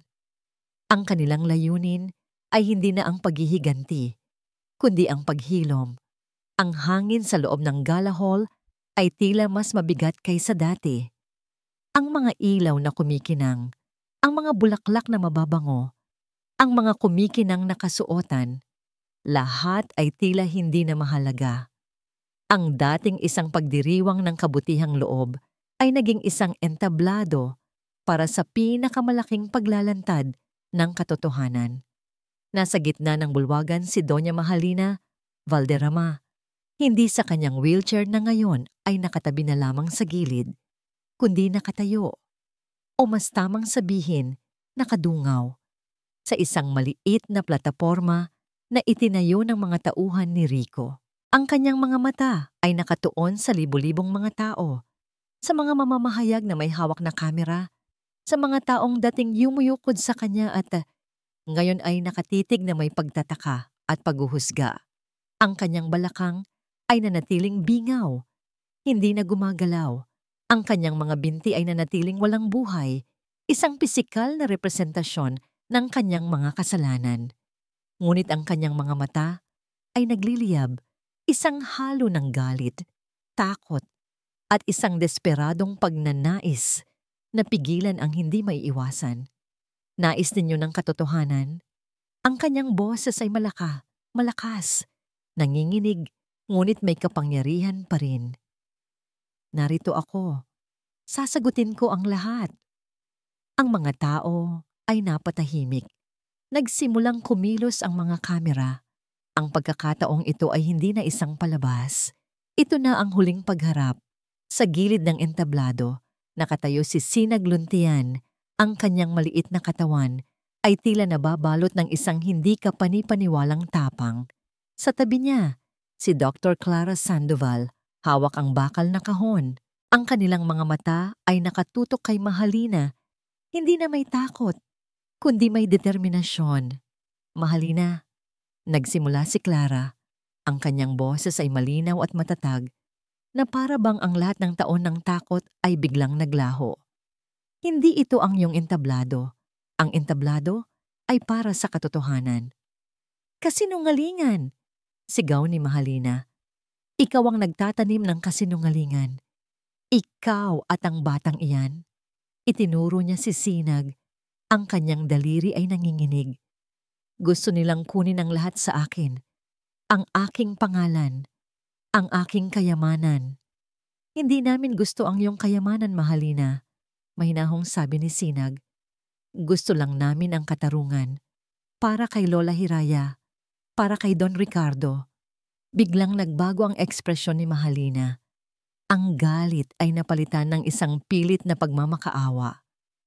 Don Ricardo, minahal ko siya. Ginawa ko lang ang lahat para sa kanya. Ginawa mo ang lahat para sa iyong sarili, marising sabi ni Clara. Ang pagpapanggap mo na may sakit, ang pag-inom mo ng gamot para magmukhang mahina, ang lahat ng yun ay para lamang takasan ang iyong krimen. Hindi! Sigaw ni Mahalina. Hindi ko siya pinatay. Aksidente lang. Ngunit ang desperasyon sa kanyang boses ay nagpatunay ng kabaligtaran. Huwag mo nang ipilit ang kasinungalingan, Mahalina, sabi ni Clara habang binubuksan niya ang bakal na kahon. Ang tunog ng pagbukas nito ay umalingaw-ngaw sa buong bulwagan. Nandito na ang lahat, ang talaarawan ni Don Ricardo. Sa pagkakita sa kahon, ang mga mata ni Mahalina ay nanlaki. Ang dating galit ay napalitan ng purong takot. Ang kanyang mga paa, na kahit papaano ay nagawa niyang gamitin para tumayo, ay nagsimulang manginig. Hindi. Bulong niya. Hindi. Kinuha ni Clara ang lumang kwaderno. Ang mga pahina nito ay naninilaw na. Ngunit ang mga salita ay malinaw pa rin. Tumingin siya kay Sinag at pagkatapos ay sa mga tao. Narito, sabi ni Clara, ang kanyang boses ay lumakas. Ang mga huling salita ni Don Ricardo, ang katotohanang kanyang nais na malaman ng lahat. bago siya pumanaw. Binuksan niya ang isang pahina, ang pahina na minarkahan ni Don Ricardo. Binasa niya ang mga salita. Ang kanyang boses ay nanginginig sa emosyon. Oktubre 12, isa na namang tasa mula kay M. Sabi niya'y pampalakas, ngunit ang katawan ko'y may ibang sinasabi. Ang aking mga kamay ay nanginginig, ang aking puso ay bumabagal. Hindi ito paggaling. Ito ay isang dahan-dahang pamamaalam. Patawarin ako ng Diyos, ngunit nagsisimula na akong matakot sa anino ng aking sariling asawa. Ang mga salita ay tumago sa puso ng bawat isa sa bulwagan. Ang pekeng trahedya ni Mahalina ay nabunyag, napalitan ng isang tunay na trahedya ng kasakiman at pagtataksil. Ito ang katotohanan, sigaw ni Clara. Hindi ito aksidente. Dahan-dahan niya kayong pinatay, Mahalina, para lamang makuha ang lahat ng ito. Ang mga tao ay nagsimulang magbulungan, ang kanilang mga tingin kay Mahalina ay nagbago mula sa awa patungo sa pagkamuhi. Ang mga mamamahayag ay nagsimulang magunahan, papalapit para mas malinaw na makakuha ng mga larawan at video. Napatingin si Mahalina sa paligid. Ang dating yumuyukod sa kanya ay ngayon ay nakatingin na sa kanya na parang isang halimaw. Ang kanyang mundo ay gumuho sa harap ng kanyang mga mata. Ang kanyang mga kasinungalingan ay nabuksan. Ang kanyang pagpapanggap ay natapos. Hindi bulong niya. Ang kanyang mga mata ay nalilito. Nagsimula siyang manginig muli, mas malakas kaysa kanina. Ang kanyang mga binti na kahit papaano ay nagawa niyang gamitin para tumayo, ay nagsimulang manghina. Ang kanyang katawan na pinilit niyang kontrolin sa loob ng maraming taon ay tuluyan ng sumuko. Sa harap ng lahat, ang kanyang mga tuhod ay lumuhod. Pagkatapos ay ang kanyang buong katawan ay bumagsak sa sahig. Ang kanyang huling pagtayo, ang kanyang huling pagtatangka na ipakita na siya ay malakas, ay naglaho na. Ang kanyang mga paa na hindi na kayang suportahan ang bigat ng kanyang kasalanan ay tuluyan ng bumigay. Naramdaman niya ang sakit, ngunit hindi ito ang sakit ng kanyang mga binti. Ito ay ang sakit ng kanyang kaluluwa, ang sakit ng pagkabigo, ang sakit ng pagiging lantad. Sa kanyang pagbagsak, ang kanyang mga kamay ay aksidenteng tumama sa sahig na nagkalat ng mga natitirang dahon mula sa mga bulaklak sa entablado. Ang mga dahon na yon ay parang mga piraso ng katotohanan na hindi na niya kayang pagtagpi-tagpiin. Ang kanyang huling hininga ay lumabas na parang isang mahinang ungol. Ang kanyang mga mata ay nanatiling nakabukas, ngunit ang dating apoy ng galit at pagmamataas ay napalitan ng kawalan. Isang katahimikan ang bumalot sa bulwagan, isang katahimikang mas mabigat kaysa sa kahit anong sigaw. Si Mahalina Valderrama, ang babaeng nabuhay sa kasinungalingan, ay biglang naging isang piraso ng kasaysayan. Ang kanyang katawan ay nakahandusay sa sahig, isang tahimik na paalala na ang bawat kasinungalingan ay may katapusan. Nakatitig si Sinag sa pangyayari, ang kanyang puso ay puno ng isang kakaibang pakiramdam. Hindi ito lubos na tagumpay, may lungkot sa kanyang nakikita. Ang pagbagsak ni Mahalina ay hindi lamang ang pagbagsak ng isang kontrabida, kundi ang pagbagsak ng isang taong nawala sa sarili. Si Clara naman ay napaluhod sa tabi ni Mahalina, hindi para damayan, kundi para suriin. Ang kanyang mga mata ay puno ng pagkaawa, ngunit ang kanyang mga kamay ay professional. "She's gone," mahinang sabi ni Clara. Ang kanyang tinig ay puno ng pagtataka at kalungkutan. The shock and the truth. It was too much for her body, her mind. Ang mga salita ni Clara ay tila nagbalik kay Sinag sa realidad. Ang laban ay tapos na. Ang katotohanan ay nabunyag. Ang katarungan sa sarili nitong paraan ay natupad. Ang mga tao ay nagsimulang kumilos muli. Ang mga pulis ay pumasok sa bulwagan. Ang mga kamera ay patuloy na kumikislap, kinukuhanan ng huling eksena ng isang malagim na kwento. Ngunit sa gitna ng lahat ng kaguluhang iyon, nakatayo si Sinag at Clara, magkasama. Ang kanilang paglalakbay ay mahaba at puno ng panganib. Ngunit nagawa nila ito, ang kanilang pinag-isang lakas, ang katapangan ng isang bata, at ang karunungan ng isang doktor ay nagdala sa kanila sa puntong ito. Ang kaso laban kay Mahalina ay magpapatuloy sa pamamagitan ng talaarawan ni Don Ricardo at ang mga testimonya ng mga nakasaksi. Ngunit para kina Sinag at Clara, ang pinakamahalaga ay ang pagbabalik ng kapayapaan sa Baryo Halaman at ang pagbibigay pugay sa alaala ni Lola Hiraya at Don Ricardo. Ang katotohanan ay lumabas na, ang kasinungalingan ay naglaho, at sa gitna ng mga bubog ng nawasak na pagpapanggap, isang bagong simula ang naghihintay. Ang mga balita tungkol sa pagbagsak ng pamilyang Valderrama ay kumalat na parang apoy sa buong bansa. Ang Hacienda del Sol Oscuro, na dating simbolo ng karangyaan at kapangyarihan, ay ngayon ay napapalibutan ng mga kawani ng gobyerno. Ang mga legal na dokumento ay naglipa na sa bawat sulok. Si Mahalina Valderrama ay nanatili sa kanyang pribadong silid sa ospital, isang buhay na paalala ng mapanirang kapangyarihan ng kasinungalingan, ngunit walang kakayahan pang manakit. Para kay Sinag Luntian at kay Dr. Clara Sandoval, ang tagumpay ay hindi nagdala ng kagyat na kasiyahan, kundi isang malalim na pagod at isang pagmumuni-muni. Ang kanilang laban ay tapos na, ngunit ang mga sugat na naiwan nito ay nananatili.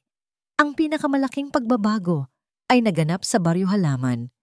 Nang mapatunayan ang kawalang sala ni Lola Hiraya, ang buong baryo ay nagdiwang.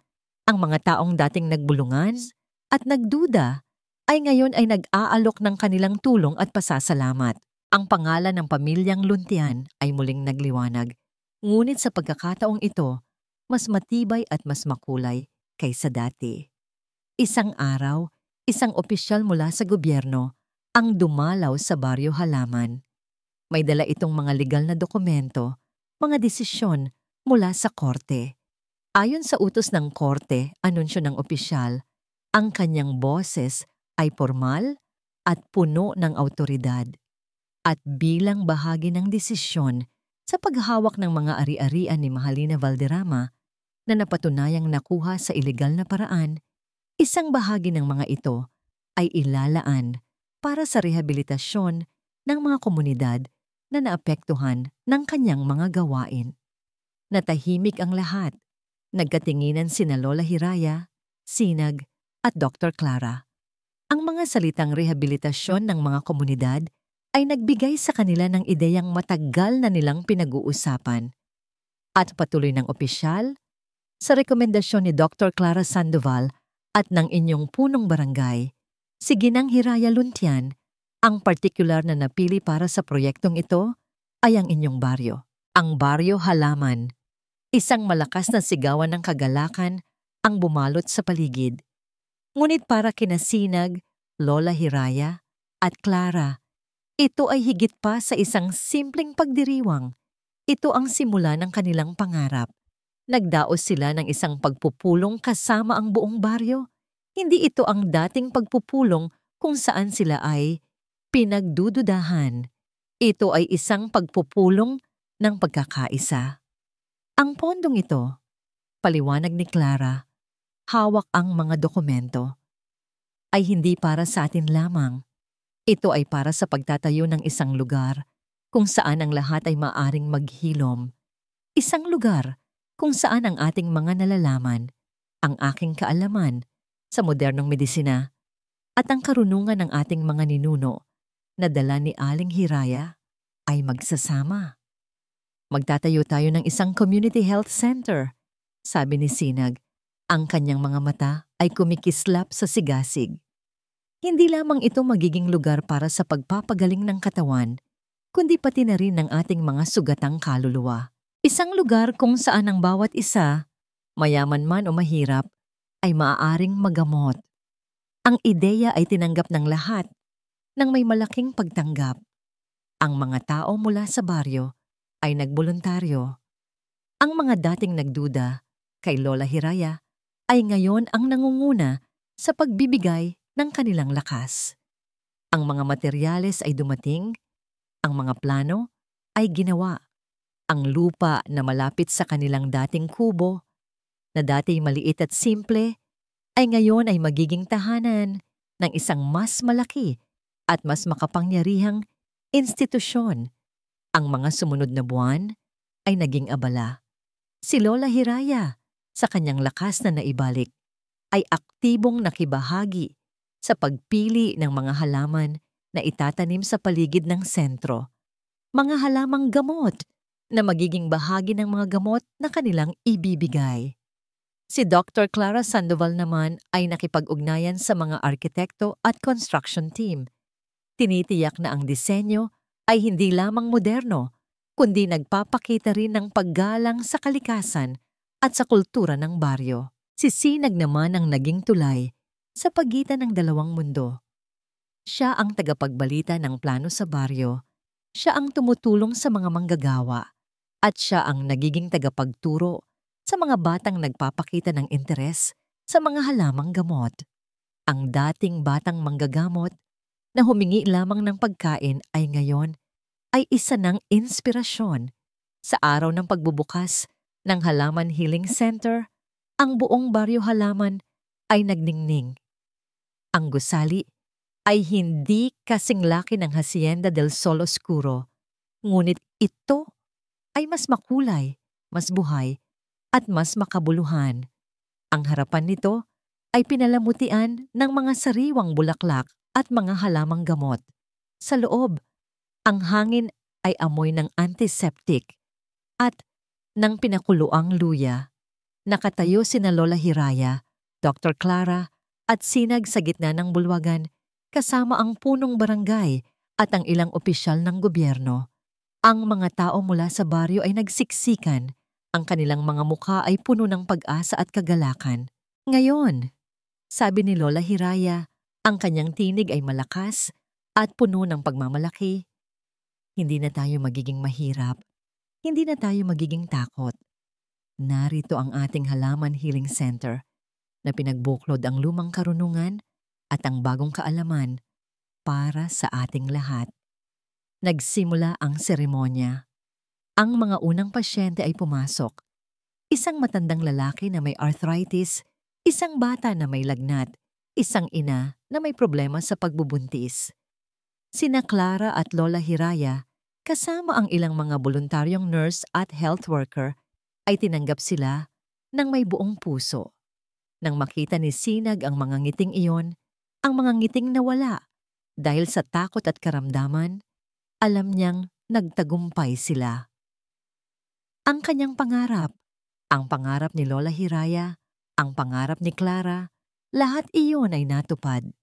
Ang kanilang paglalakbay ay nagsimula sa isang hamak na alok kapalit ng pagkain, sa isang pagharap sa kasakiman, at sa isang paglalantad ng katotohanan. Ngayon, ito ay nagtapos sa isang simbolo ng paghilom, pagkakaisa at pag-asa. Ang tunay na yaman ay hindi ang pilak o ginto na minana ni Mahalina. Ang tunay na yaman ay ang karunungang ibinahagi, ang mga buhay na nailigtas, at ang komunidad na naghilom. Lahat ito ay nagsimula sa isang maliit na batang lalaki na may malaking puso at ang kanyang matapang na paglalakbay. Kumusta po kayo muli, mga minamahal naming taga-subaybay? Sana ay nasa mabuti kayong kalagayan pagkatapos nating tahakin ang isang mapait ngunit makabuluhang paglalakbay. Gaya ng dati, narito na naman tayo upang pakinggan ang isang kwentong magbibigay kulay sa ating mga puso. Isang kwentong nagtatapos, ngunit ang mga aral nito ay mananatili sa atin magpakailanman. Ang paglalakbay ni Sinag Luntian mula sa isang batang lansangan na puno ng gutom at determinasyon patungo sa isang tagapagtanggol ng katotohanan at pag-asa, ay isang patunay na ang tunay na kapangyarihan ay hindi nasusukat sa dami ng salapi o sa taas ng trono. Ito ay nasusukat sa lalim ng ating kaalaman, sa lakas ng ating integridad, at sa kakayahan nating magmahal at magpatawad, kahit na sa mga taong minsan nating kinasuklaman. Ang kwento ni Doña Mahalina Valderrama ay isang malungkot na paalala. Ang kanyang pagkahumaling sa kapangyarihan at ang kanyang pagtakas sa katotohanan ang nagtulak sa kanya sa kumunoy ng kasinungalingan. Sa kanyang paghahanap ng kaligtasan sa pagpapanggap, natagpuan niya ang kanyang sarili na lubos na nakakulong. Hindi lamang sa kanyang pisikal na kapansanan, kundi sa isang selda ng kanyang sariling kasalanan. Ang kanyang pagbagsak ay hindi lamang ang pagbagsak ng isang mayamang milyonarya, kundi ang pagbagsak ng isang kaluluwang nawala sa sarili nitong kadiliman. Ang kanyang pagkawala ang nagbigay daan sa paglitaw ng tunay na liwanag. At sa liwanag na iyon, naroon si Dr. Clara Sandoval, ang dating doktor na itinaboy at sinira ang reputasyon, ay muling natagpuan ang kanyang sarili, hindi lamang bilang isang manggagamot, kundi bilang isang simbolo ng katapangan at pagbabalik. Ang kanyang pagtalikod sa takot at ang kanyang pagharap sa kanyang nakaraan ang nagbigay sa kanya ng lakas upang ipaglaban ang katotohanan. Ang kanyang pagtatag ng Halaman Healing Center kasama si Lola Hiraya at Sinag ay isang testamento sa kanyang bagong buhay. Isang buhay na puno ng serbisyo at paghilom.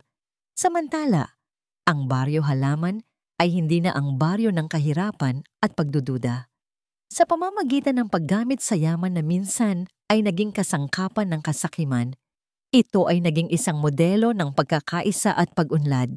Ang Halaman Healing Center na matatagpuan sa gitna ng baryo ay patuloy na nagbibigay ng libreng paggamot sa mga nangangailangan. Pinagsasama ang sinaunang kaalaman sa medisina ng mga luntian at ang modernong kaalaman ni Dr. Clara. Ito ay isang buhay na patunay na ang tunay na yaman ay nasa pagbabahagi, sa pagtutulungan, at sa pagpapanumbalik ng dignidad sa bawat isa. Si Sinag Luntian, ang batang nagsimula sa paghingi ng pagkain, ay lumaki hindi lamang sa pisikal, kundi pati na rin sa karunungan at pananaw. Siya na ngayon ang kanang kamay ni Lola Hiraya sa pagtuturo ng mga halamang gamot at kasama ni Dr. Clara sa pagpapalawak ng serbisyo ng sentro. Nakita niya ang kapangyarihan ng pagbibigay, ang halaga ng katotohanan, at ang kakayahan ng isang maliit na komunidad na bumangon mula sa abo. Ang kanyang paglalakbay ay nagpakita na ang pinakamalaking gamot sa lahat ng sakit, pisikal man o emosyonal, ay nagmumula sa pagmamahal, pag-asa, at sa katotohanang matatag na nakatindig. Ang kwentong ito ay nagtatapos, ngunit ang mga aral nito ay mananatili. Ang pag-ibig, kahit gaano pa ito kahirap mahanap sa gitna ng mga kasinungalingan, ay palaging matatagpuan ang daan nito. Ang katotohanan, kahit gaano pa ito katagal itinatago, ay palaging mahahanap ang liwanag. At ang kabutihan, kahit gaano pa kaliit ang simula, ay may kakayahang magbago ng mundo. Hindi dito nagtatapos ang ating paglalakbay. Marami pa pong kwentong kasing ganda at mas puno ng aral dito sa aming channel. Kung nagustuhan niyo ang kwentong ito, i-like, i-share sa pamilya at mga kaibigan, at mag-subscribe na rin para lagi kayong updated sa mga susunod pa naming kwento. I-click niyo ang notification bell para kayo ang unang makarinig kapag may bago kaming upload. Pagpalain po kayo ng Panginoon, kayo at ang inyong buong pamilya. Hanggang sa muli. At dito nagtatapos ang kwento ni Sinag, ni Clara, at ng kanilang pakikipaglaban para sa katotohanan. Mga kaibigan kong minamahal, habang isinasara natin ang pahina ng salaysay na ito, nais kong ibahagi ang isang taos-pusong pasasalamat sa bawat sandali na kayo'y nakinig, sa bawat pagpindot ninyo sa play. Kayo ang nagbigay buhay sa mga salita at sa mga damdaming nais naming iparating. Ang pagsulat ng kwentong ito ay isang paglalakbay para sa akin. Isang paglalakbay na puno ng mga hamon, ng mga pagsubok sa aking sariling imahinasyon. Ngunit higit sa lahat ay isang paglalakbay na nagbigay sa akin ng pagkakataong makilala ang tibay ng puso ng tao. Sa bawat tawa at hikbi na inyong naramdaman, sa bawat pag-asa na inyong natagpuan, naway mapagtanto natin ang isang mahahalagang katotohanan na kahit sa pinakamadilim na sulok ng ating buhay, ang liwanag ng pag-asa ay laging may kakayahang sumilay. Ang pag-ibig sa iba't ibang anyo nito, pagmamahal sa pamilya, sa kapwa, at sa sarili, ay ang pinakamalakas na sandata laban sa anumang kasinungalingan at kawalang katarungan. Naway ang mga aral tungkol sa pagpapatawad, sa katapangan na harapin ang katotohanan, at sa kapangyarihan ng pagkakaisa ay manatili sa inyong mga puso. Sana'y nag-iwan kami ng isang magandang alaala sa inyong paglalakbay. Huwag kayong mag-atubiling ibahagi ang inyong mga saloobin sa amin sa comment section sa ibaba. Ano ang inyong naramdaman? Ano ang mga aral na inyong napulot? Gusto naming marinig mula sa inyo. Maraming salamat sa inyong pakikinig at pagtangkilik. Pusong Hiwaga, PH.